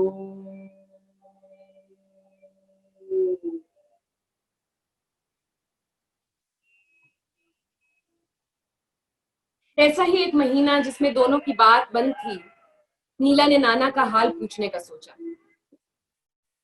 पूरा दिन बस अपने आप से बात किए किए उकता जाती थी। शंकर पे न जाने क्यों कोई असर नहीं होता था। उसका फोन बंद था और शंकर सो रहा था। कुछ देर सोचती रही, पर फिर शंकर का फोन उठाकर नाना को फोन लगाने लगी। नाना ने फोन तो नहीं उठाया, पर नीला को मिले शंकर और किसी और के बीच कई 100 मैसेज, और मैसेज में समाया एक अजीब सा प्यार। नीला के हाथ पांव फूल गए, वो भीतर तक सुन्न हो गई। फोन वहीं रखकर बाजार की ओर निकल गई, खुद को गरिया के अपनी लाख गलतियां गिनाकर इसके बात न करने का फैसला करके घर जो आई तो शंकर अपना फोन हाथ में लिए बैठा था। उसे देख न जाने क्यों नीला के आंसू निकल गए, और अब तक आंखों में पश्चाताप लिए बैठा शंकर नीला को रोता देख अचानक ही नाराज हो गया। मेरा फोन लिए क्या कर रही थी? इतना ही भरोसा है क्या? नीला हल्के स्वर में बोली, नाना को फोन कर रही थी। कुछ देर शंकर खुद ही में चिल्लाता रहा, पांव पटकता सामान फेंकता रहता। हम कभी मिले भी नहीं, पता नहीं तुमने क्या क्या सोच लिया होगा और क्या क्या किसको बताया होगा। तुम जानती हो कि मैं तुमसे प्यार करता हूं और मैं तुम्हारे साथ कभी कुछ गलत कर ही नहीं सकता। सबको मेरी गलती दिखती होगी, पर ये नहीं कि मेरी क्या हालत है। मैं किससे बात कर सकता हूँ, किससे कह सकता हूँ? बस एक दोस्त ही तो बनाया था, क्या गलत किया? क्या तुम्हारे दोस्त? वो बलबला कर बोलता रहा, पर नीला कुछ न बोली। कुछ और घंटे बीते और शंकर का गुस्सा फिर से पश्चाताप में बदल गया। या तो वो अपनी गलती समझ गया था, और या फिर रिश्ते के टूट जाने के डर से नीला के पास आके बैठा और उसकी गोद में लेट कर रो पड़ा। मैं अकेला हो गया था नीला, पर हमारे बीच कुछ नहीं। ऐसा कभी नहीं होगा, बल्कि हो ही नहीं सकता। नीला के मन में लाखों सवाल थे, खुद से, शंकर से, पर उस वक्त भी वो शंकर को चुप कुराती संभालती रही। जब स्थिति कुछ शांत हुई, नीला शंकर को खाना परोस के नाना के घर चली गई। नाना के सिवा सब उसे एक ही बात कहते, उसके भटक जाने पर तू ही तो उसे सही राह पर ला सकती है, या फिर ये कि आखिर उसने कुछ किया तो नहीं। और नीला सोचती कि प्यार से खुद चुने इंसान से भी अगर नहीं निभा सकी तो क्या रह जाएगा। खुद को समझाती कि कैसे ये इतनी बड़ी बात थी ही नहीं, नाना कहते ये इमोशनल अफेयर कहलाता है, तो दुनिया कहती कौन है जो नहीं करता। नाना कहते यहाँ रिश्ता खत्म हो जाना चाहिए, तो दुनिया कहती और फिर जीवन भर के अकेले रहेंगे। नीला पूरी तरह टूट चुकी थी, लेकिन एक और मौका लिए घर लौटी।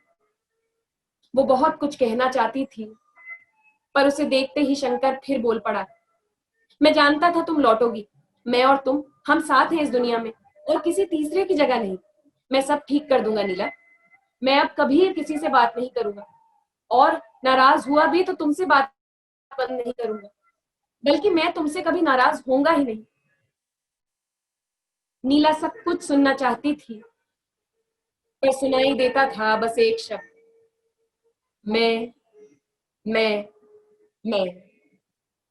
शायद यही उनके रिश्ते का सार था, शायद यही मैं, जो प्यार को भी एक अधिकार की नजर से देखता था, जो मदद भी करना चाहता था तो ऐसे कि खुद को भाए, और प्यार भी।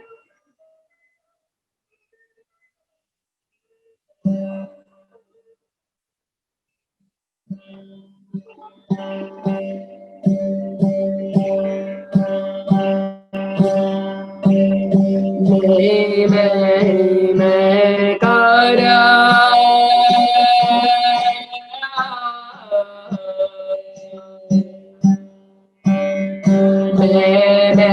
मैं कारा भटक पद पर चली सहते विजय में प्रतिशोध दाग रह गए।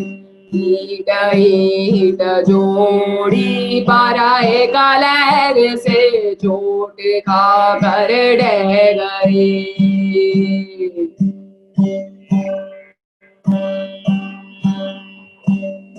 मैं कारा भटक पथ पर क्षति सहते विजय में प्रतिशोध दाग रह गए।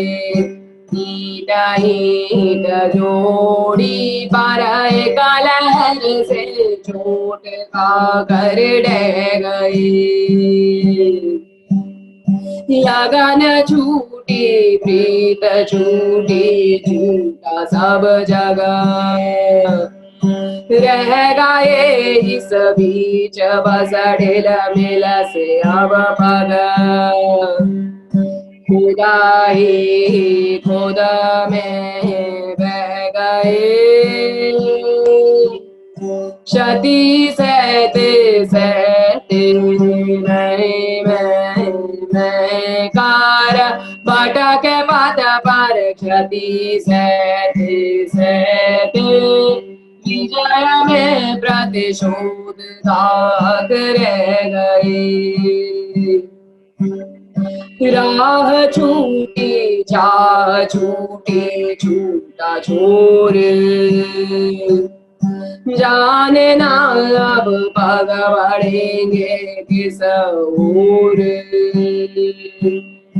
खुदा ही खुदा में बह गए क्षति सहते सहते। मैं कार भटक पथ पर क्षति सहते सहते विजय में प्रतिशोध दाग रह गई। जोड़ी पारा एक लहर से चोट खा कर रह गए। दरे ना ना ना ना ना दरे ना ना ना ना ना ता ना ना ना ना ना ना ता ना ना ना ना ना ना दरे ना दरे ना ना ना ना ना दरे ना।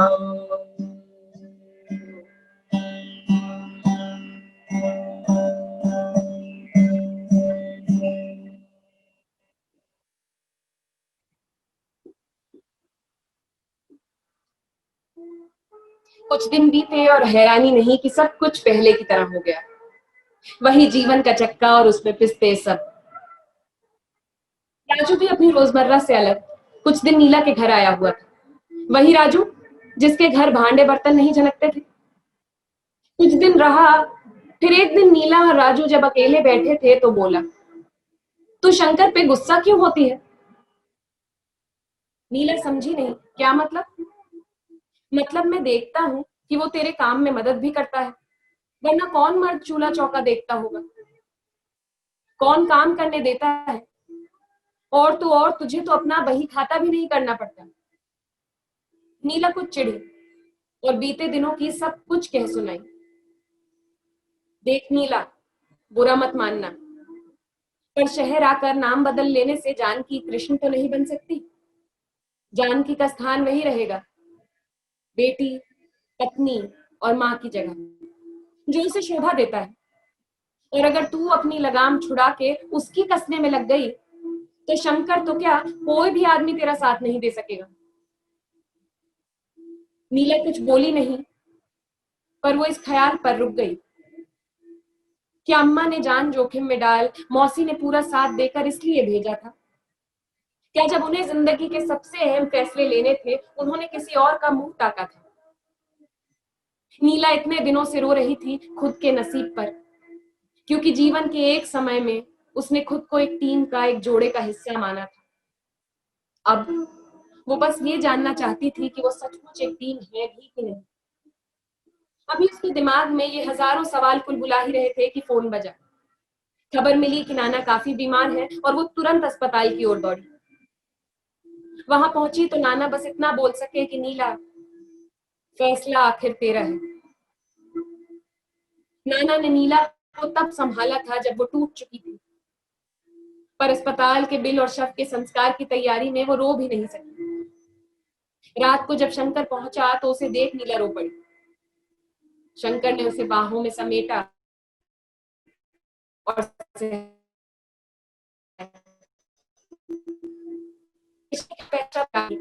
उसने बोला, तुमने अपने अकाउंट से बिल भरा है क्या? पहले बताया नहीं, फोन तो कर ही सकती थी। नीला स्तब्ध थी। ऐसे लगा मानो गाल तक आए आंसू वापस खींचते हुए चुपचाप उससे अलग होकर खड़ी हो गई। अब तक वो सारा काम करवा चुकी थी, पर कागज पर दस्तखत करने शंकर गया और नीला चुपचाप देखती रही। लौटानी में रास्ते भर शंकर नीला को नाना की याद के बीच बार बार ये समझाता कि अगली बार कैसे वो अपनी बेवकूफी से बच सकती है, पर वो चुपचाप सुनती रही। घर पहुंचे तो उसने बस्ता बांधा और जीवन में पहली बार हजारों उमड़ते ख्यालों को हटाकर दर्द को पीकर वो बोली, शंकर, हम जीवन के एक पड़ाव पर प्रेमी थे, एक टीम, पर आज हम उस टीम के उलट वो हैं जिन्हें हम देखकर हंसा करते थे, दया करते थे। और अगर हम टीम ही नहीं तो फिर बेकार में खुद को क्यों फुसलाना? शंकर सत्ते में आ गया। अचानक होती है बात उसे आक्रमण सी लगी। गुस्से में बोला, तो कहाँ जाओगी? नाना तो रहे नहीं जहां दौड़ जाती थी। वापस उस दकियानूसी कस्बे जाओगी जो निकाल फेंकेगा, या उस गांव फिर से भागने के लिए? और पैसे? क्या होगा अगर मैं अकाउंट फ्रीज करवा दूं तो? नीला ये सुनकर एक क्षण रुकी और बोली, जानते हो शंकर, इस वक्त कोई फर्क नहीं है तुम में और उन दकियानूसी लोगों में। जब शंकर का गुस्सा कुछ शांत हुआ और वो रुआंसा हो गया तो बोला, मैं क्या करूंगा नीला, मैंने कब कहा हम टीम नहीं है? मैंने गलती की होगी, पर मैं सब कुछ सुलझा रहा हूं। मैं मैं नीला जानती थी कि आज रुक गई तो कभी नहीं निकल सकेगी। नाना कहते थे अंत में फैसला मेरा है। तब नहीं समझी, पर आज समझ आ रहा। उस दिन रोते शंकर को नीला नहीं पुचकारा, न खुद को गरियाया अपनी और उसकी गलती के लिए। नीला ने बस्ता लिया और निकल पड़ी। वो शहर के बीचों बीच बाजार में खड़ी शाम की टिमटिमाती बत्तियां देखती सूरज ढलने के बाद भी उसके गांव में लगते मेले जैसी गहमा गहमी। नीला जब नन्ही सी बच्ची थी एक छोटे से गांव में रह करती थी। गांव में अंधेरा गिरने के बाद क्यों सारा कस्बा जगा नहीं रहता था। और औरतों तो क्या, बच्चियों तक को अंधेरे में बाहर निकलने की इजाजत नहीं। शहर ऐसा नहीं था, पहले जिस कस्बे पहुंची थी वो भी ऐसा नहीं था, पर आज यहाँ खड़े न जाने क्यों कुछ अलग नहीं लगता था। वहां नीला रंग शरीर तक सीमित था, यहाँ ये रंग मन और शरीर के हर कोने से रिश्ता था। पर उस रोज शायद नीला हिम्मत हारती अगर अकेला महसूस करती, पर उस क्षण में उसके साथ एक अनजान ऊर्जा थी, जैसे मौसी, अम्मा, शक्ति, नैना, भोर और हजारों औरतें जो बोलना चाहती थीं, जिनके कारण नीला खड़ी हो पाई। उन सब के साथ, उन सब के लिए, उन सब की वजह से आज वो बोली जो बोलना जरूरी था। वो हिम्मत हारती शायद अगर अकेली होती, पर आज उस सुनसान खाली सड़क पर उसके साथ खड़ी थी हजारों नीली औरतें, उसकी आवाज बुलंद करती।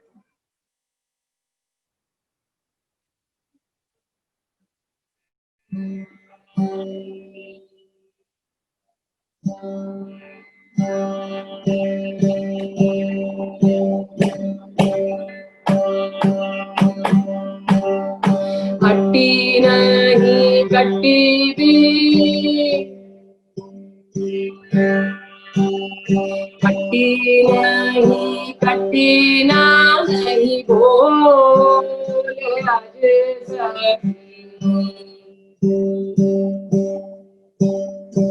लाज शर्म सब छोड़े आज सखी।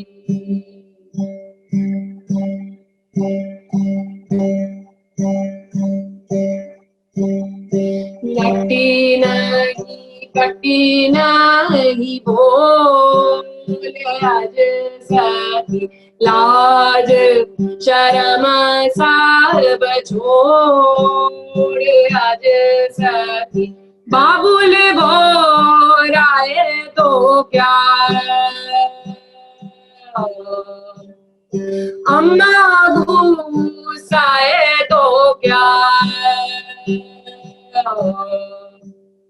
बाबुल बोराए तो क्या, अम्मा गुस्साए तो क्या, बाधा लगी रहे तो क्या, जी घबराए तो क्या।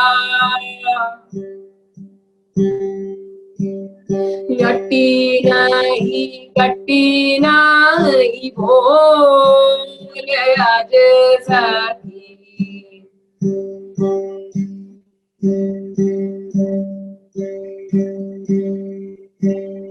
जगह बोराए तो क्या, ताने सुनाए तो क्या, एक दिन जाना होगा, जगह को बुलाना होगा।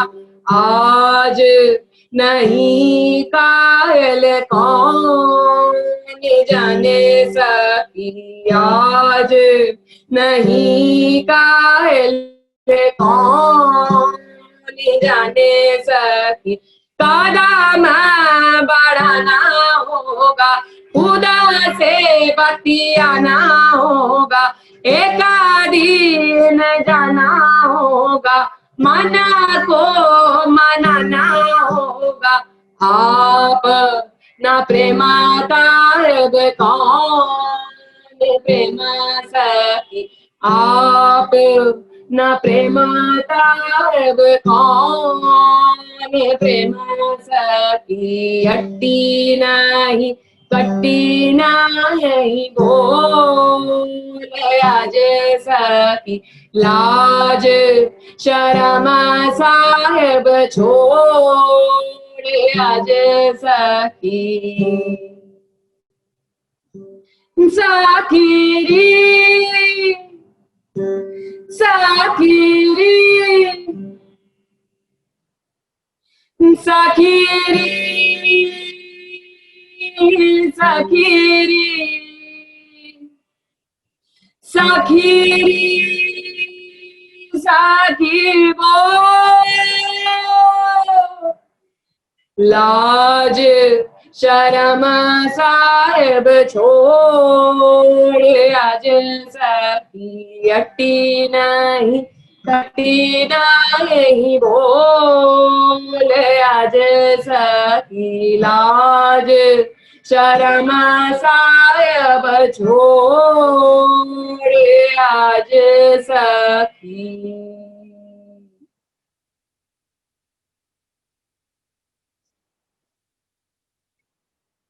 उस हर नियम पर सवाल करो जो हमें रोके वो होने से जो हम सचमुच हैं।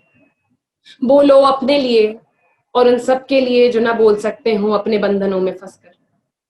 तोड़ो सामाजिक हर उस सीख को जो हम तोड़ें, ताकि हम नई नींव पर दुनिया बना सकें।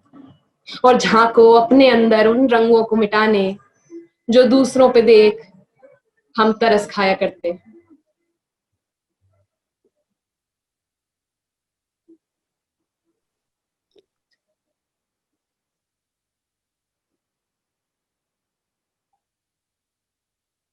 कोशिश करते हैं कि हम सब भी नीला की तरह समय पे उठ सके, समय पे चल सके, और जाने कि कभी कभी बस्ता बांध के निकल जाना भी गलत नहीं होता। Thank you. Thank you so much Vedi. I am not even sure कि तुम्हारे बोलने के बाद मेरे बोलने का कुछ भी बचता है कि नहीं, क्योंकि बस इतना बोलूंगी कि जब आंख खुले तभी सवेरा। तो कोई सही वक्त नहीं है बस्ता बांधने का, कोई सही वक्त नहीं है उठ खड़े होने का, कोई सही वक्त नहीं है अपने से प्यार करना शुरू करने का। तो जिस दिन आंख खुल जाए, जिस दिन अपने लिए वो प्यार पालो, उस दिन दुनिया तुम्हारी है। बिकॉज दुनिया हमसे प्यार करने के लिए बहुत तैयार नहीं है। हम नीली औरतों से उनको परहेज हैं, और हम सब नीले हैं एक्चुअली, हम सब नीले हैं, कोई अंदर से, कोई जहन से, कोई शरीर से। कहीं ना कहीं हमारा जो वो नीलापन है वो हमको खा रहा है अंदर से। तो मैं तो नीलकंठ भी नहीं बनना चाहती, विष को मैं गले में भी नहीं रखना चाहती। विष को तो मैं उखाड़ बाहर फेंकना चाहती हूँ, और ऐसे फेंकना चाहती हूँ कि दुनिया में भी ना रहे वो। हाँ, तो बस यही है कि सब लोग आपको सुन रहे हैं, और बहुत अच्छी प्रस्तुति थी, बहुत ही सुंदर। एक एक बात छू कर गई, और आई एम क्वाइट श्योर कि लोग लिख रहे होंगे चैट्स में। और शुरुआत में पहले भी देख रही थी कि लोग चैट में लिख रहे थे कि कितनी सुंदर है, और अपने जैसे मैंने आपको बुनकर कहा, जैसे आप पिरोती हैं गाना और कहानी को, आप ऐसे ही बने रहिए, खुद के लिए खड़े रहिए, हम सब के लिए खड़े रहिए, और खुद से बहुत सारा प्यार कीजिए, ताकि हम सब अपने आप से बहुत सारा प्यार कर पाए। या थैंक यू सो मच। एकदम thank you so much Nancy, thank you. Nadeem, do we have to close this, or do we do something else? अगर इस पे हम लोग सवाल लेना चाहें ले सकते हैं। Okay, do we have 15 minutes? हाँ, we have around 12-13 minutes. अच्छा, ओके। तो बेसिकली मैं ये बोलूंगी कि वेदी से आप ना ये सवाल ना करें कि यू नो कौन सा, मतलब आप जेंडर एक्सपर्ट के तरह से वेदी पे कूदे ना, एक स्टोरी टेलर के रूप में करना चाहें, और उनकी जर्नी स्टोरी के साथ कैसी रही, या फिर जनरली उनकी जर्नी कैसी रही, इस पे अगर लोगों के सवाल है तो फिर मैं देख रही हूँ कि हाथ अगर किसी का रेज हुआ, हैंड रेज हुआ है, तो मैं उनको म्यूट करूंगी, अनम्यूट करूंगी, और they can ask. Anybody wants to ask a question?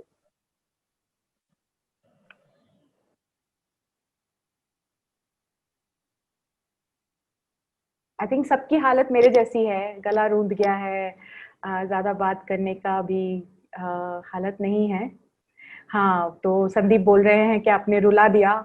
हाँ, हम सब रुआसा हैं, पर आई थिंक हम लोगों को बहुत आशा भी है कि नीला अपनी जिंदगी बनाएगी और आगे बढ़ेगी और चलेगी, और हम में से सब लोगों में ये आशा रहती है। अनिल श्रीवास्तव हैं कोई जो पूछना चाहते हैं। Sunil, would you unmute him? Naresh कुछ बोलना चाहते हैं। I think I can unmute Naresh, let me try this. Oh, I can't do it maybe. अच्छा, ओके, नरेश गो अहेड। मैं हो गया हूं अनम्यूट। हेलो, सुन पा रहे हैं कि मुझे? Yes we can. ओके, जी। सो ये मतलब सबके लिए अलग तरह का था शायद, इससे कहानी भी बुनकर, और वेदी ने इसको बहुत अच्छे से किया। तो बस मैं वेदी से ये सवाल पूछूं या पता नहीं क्या है, बस ये चला था कि क्या उनके लिए भी इस मुद्दे पे स्टोरी लिखना और इसको इस तरह से परफॉर्म करना पहला अनुभव था या क्या था, तो कैसा रहा, मतलब उस तरह से? जी, थैंक यू ये सवाल पूछने के लिए। इससे आप मुझे मौका दे रहे हैं कुछ चीज़ें शेयर करने का। तो बिल्कुल फिलोसॉफिकली और बातचीत में हम ये बातें करते हैं, लेकिन स्पेसिफिकली इस मुद्दे पे एक तो मैंने लिखा भी नहीं था, और जब बातचीत भी करते हैं तो आप इतनी ज़्यादा गहराई में नहीं सोचते हैं। लेकिन जैसे आप लोगों से बात हुई और आप लोगों ने भी सपोर्ट किया और समझाया कि किस एंगल से देख रहे हैं और कैसे, और जब मैंने सचमुच अपने आसपास देखना शुरू किया तो मुझे ये समझ आया कि सचमुच जो कहानियां सिर्फ कहानियों की तरह देखी गई हैं, इस पूरी कहानी में शायद एक भी फिक्शनल कैरेक्टर नहीं है। ये सब हम ही लोग हैं, हमारी जिंदगी के आसपास, हमारी जिंदगी के आसपास के लोग हैं। बस एक तरीके देखने की जरूरत। और जब बात हुई तो ऐसा नहीं कि उनमें से कुछ कहानियां मैं जानती नहीं थी, लेकिन उन कहानियों को जब आप एक के बाद एक पैटर्न की तरह देखते हैं तो समझ आता है कि हाउ, जैसे पहले भी ये नैना दी और आप सबसे भी बात हो रही थी, कैसे डोमेस्टिक वायलेंस कहते ही, वायलेंस शब्द आते ही कैसे एक स्पेसिफिक किस्म की बात होने लगती है, लेकिन हर किस्म का वायलेंस है। और जितना डोमेस्टिक वायलेंस पति पत्नी के बीच है, उतना ही जो है वो बाप बेटी के बीच भी है, वो माँ बेटे के बीच भी, मतलब वो अंदर घर में और रिश्तों में भी उतना ही एग्जिस्ट करता है। और उस तरीके से, क्योंकि ये मेरे लिए बिल्कुल ये पहली बार था कि मैंने इस तरीके से, इस एंगल से सोचकर और आप लोगों के सहयोग से कहानी लिखी, कि जब मैं अभी भी कहानी पढ़ रही थी तो मुझे रोकना पड़ रहा था खुद को रोने से, क्योंकि इट्स सो रिलेटेबल। लेकिन शायद इसीलिए मैं चाहती थी कि नीला बहुत बड़ा कुछ चेंज नहीं, लेकिन वो उठ के निकले। और शायद यही हम सबकी इस वक्त मतलब ऐसा नहीं हो सकता कि आज मेरे साथ कुछ गलत हो रहा है तो कल मैं उठ के एकदम से चमकने लगूंगी और कुछ नया बदल जाएगा, लेकिन धीरे धीरे छोटे छोटे चेंजेस के साथ, थोड़ी एक दूसरे की अपनी मदद के साथ अगर हम थोड़े थोड़े बदलाव लाते रहें, तो मुझे मेरे लिए ये कहानी शुरू आप लोगों से हुई, but today I feel like I'm so blessed that this happened in my life also, क्योंकि इस तरीके से इस चीज को समझना भी मेरे लिए भी लिखने का अनुभव बिल्कुल वैसी ही जर्नी रहा जैसा शायद सुनने में कुछ लोगों के लिए रहा हो। Thank you so much. It is actually like that for us too. हम लोगों को भी ऐसा ही लगा कि हम सब खुद को कई बार देख पाए। एक्चुअली मुझे लग रहा था कि जब तुम मैं बोल रही थी और बहुत ज्यादा उसके बारे में बात कर रही थी, तो आई जस्ट वांटेड टू से कि ये तो घर है प्रेम का, खाला का घर नाही, है ना, सीस उतारे भूई धरे तब पसे घर माही। मतलब आप जब पार्टनरशिप कर रहे हो, आप जब किसी से प्यार करने की बात करते हो तो मैं को उतार के जाते हो, मैं को रख के जाते हो। कबीर बोलते हैं वो मैं लेके आप प्यार के घर में घुस ही नहीं सकते। तो जब तक आपका मैं है तब तक आपको कोई प्यार नहीं कर, मतलब जो प्यार करने का दावा भी करता है वो प्यार नहीं कर रहा है आपको, वो मैं में है। उसको क्या मिल रहा है, उसको क्या मिल सकता है, वो उस सोच में है और आगे नहीं बढ़ पाता है उससे। नरेंद्र कुमार हैं जो बात करना चाहते हैं। I just unmute him. हाँ,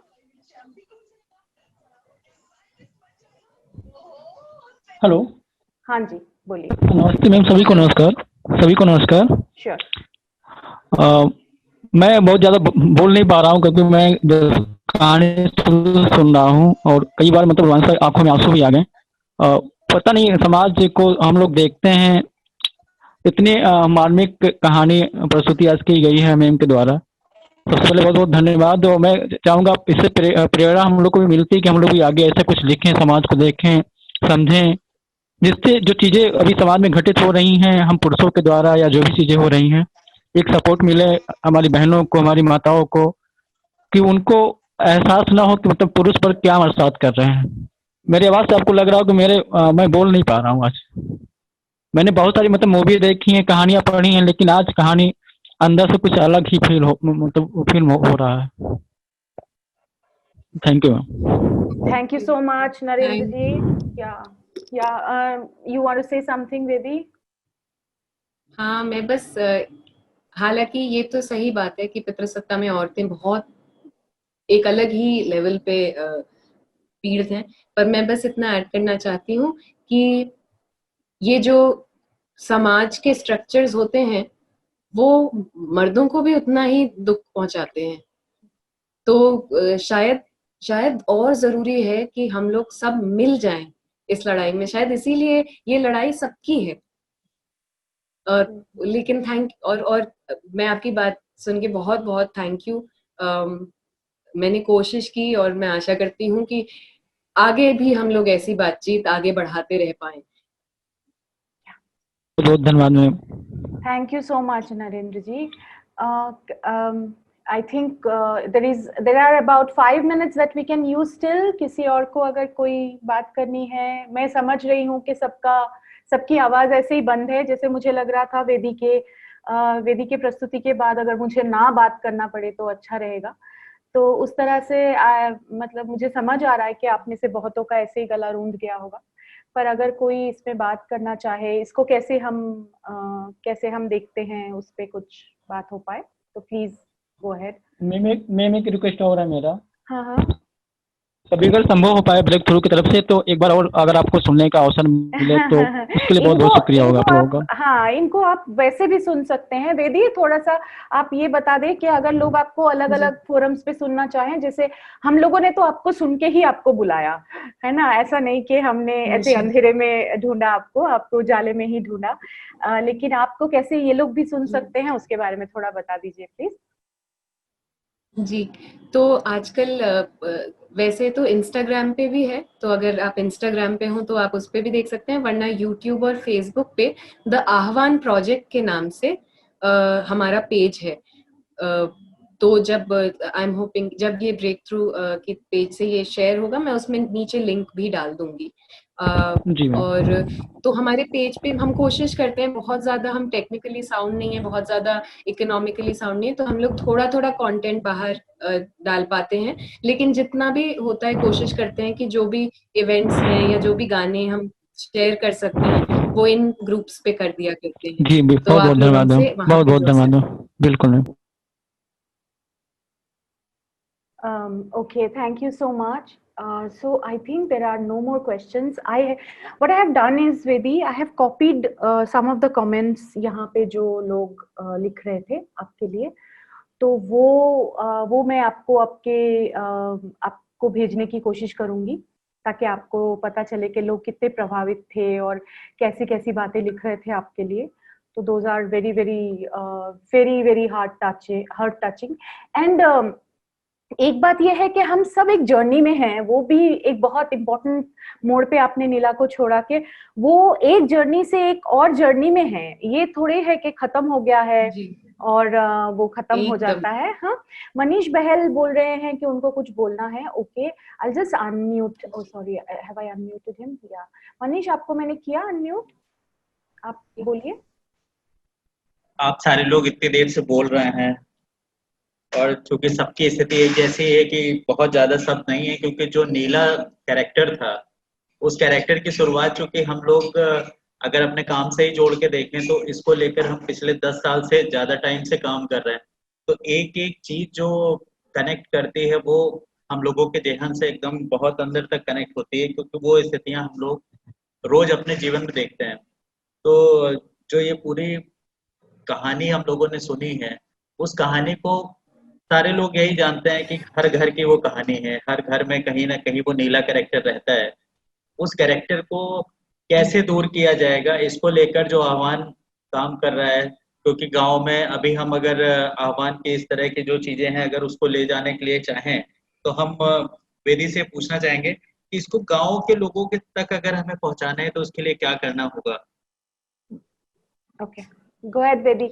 वेदी गांव में काम करती हैं तो फिर बताएंगी अभी वो। हाँ बोलिए वेदी, कैसे जा सकते हैं गांव में? तो मैं तो शौक से ट्रैवलिंग थोड़ा सा नॉर्मलाइज हो जाए, तो मैं तो आप जहाँ बुलाएं वहां पहुंच जाऊंगी। बातचीत करने, गाना गाने और सबकी कहानियां सुनने का तो बहुत शौक है, लेकिन इन अ मोर स्ट्रक्चर्ड वे हम ये ऐसा कर सकते हैं जरूर कि अगर जहाँ पे बात होनी है वहां पे इंटरनेट की फैसिलिटी है तो तुरंत भी हो सकता है, और नहीं तो जैसे ही इनफैक्ट ट्रैवलिंग ओपन्स अप वहीं हम फेसबुक पे बातचीत शुरू कर देते हैं और फिर वहां से हम आगे बढ़ते हैं। और बिल्कुल मेरा आह्वान का एक ये सिद्धांत है जो मैं शेयर करना चाहूंगी कि जहां भी बातचीत हो सके, चाहे हम कर रहे हो या सामने वाला कर रहा हो या हम दोनों कर रहे हो, जहां भी बातचीत की पॉसिबिलिटी है वहां पे हम पहुंचना चाहेंगे। तो आप बताइएगा, हम लोग जरूर आएंगे। थैंक यू सो मच वेदी, and thank you for today's presentation also, हमारे साथ इतने लगे रहने के लिए, इसको तैयार करने के लिए, और फिर इसको इतने सुंदर तरीके से इतने लोगों के सामने मुझे लगता है कि दृश्य बिछ गया एक के बाद एक के बाद एक। आपने इतने सुंदर से इसको प्रस्तुत किया, थैंक यू सो मच। और रंगादिनी तो बहुत ही बढ़िया था। आप खुश रहे, रंगे रहे और सतरंगी सब रंगों से रंगे रहे। Thank you so much. बिल्कुल, हम सब thank you Nayana di, and I have to say this again, if all of you would not have if this wouldn't have happened, if we wouldn't have started with this, मेरी जिंदगी में अब ये कहानी के साथ मुझे लग रहा है कि शायद मेरे लिए कुछ छूट जाता। और and I'm so thankful to all of you कि आपने मुझसे बात भी की, मुझे लायक भी समझा, पर मुझे पुश भी किया और सोचने के लिए और आगे बढ़ने के लिए। And you all were so patient and so supportive and motivating. Thank you very very much. और आज के लिए भी बहुत बहुत शुक्रिया।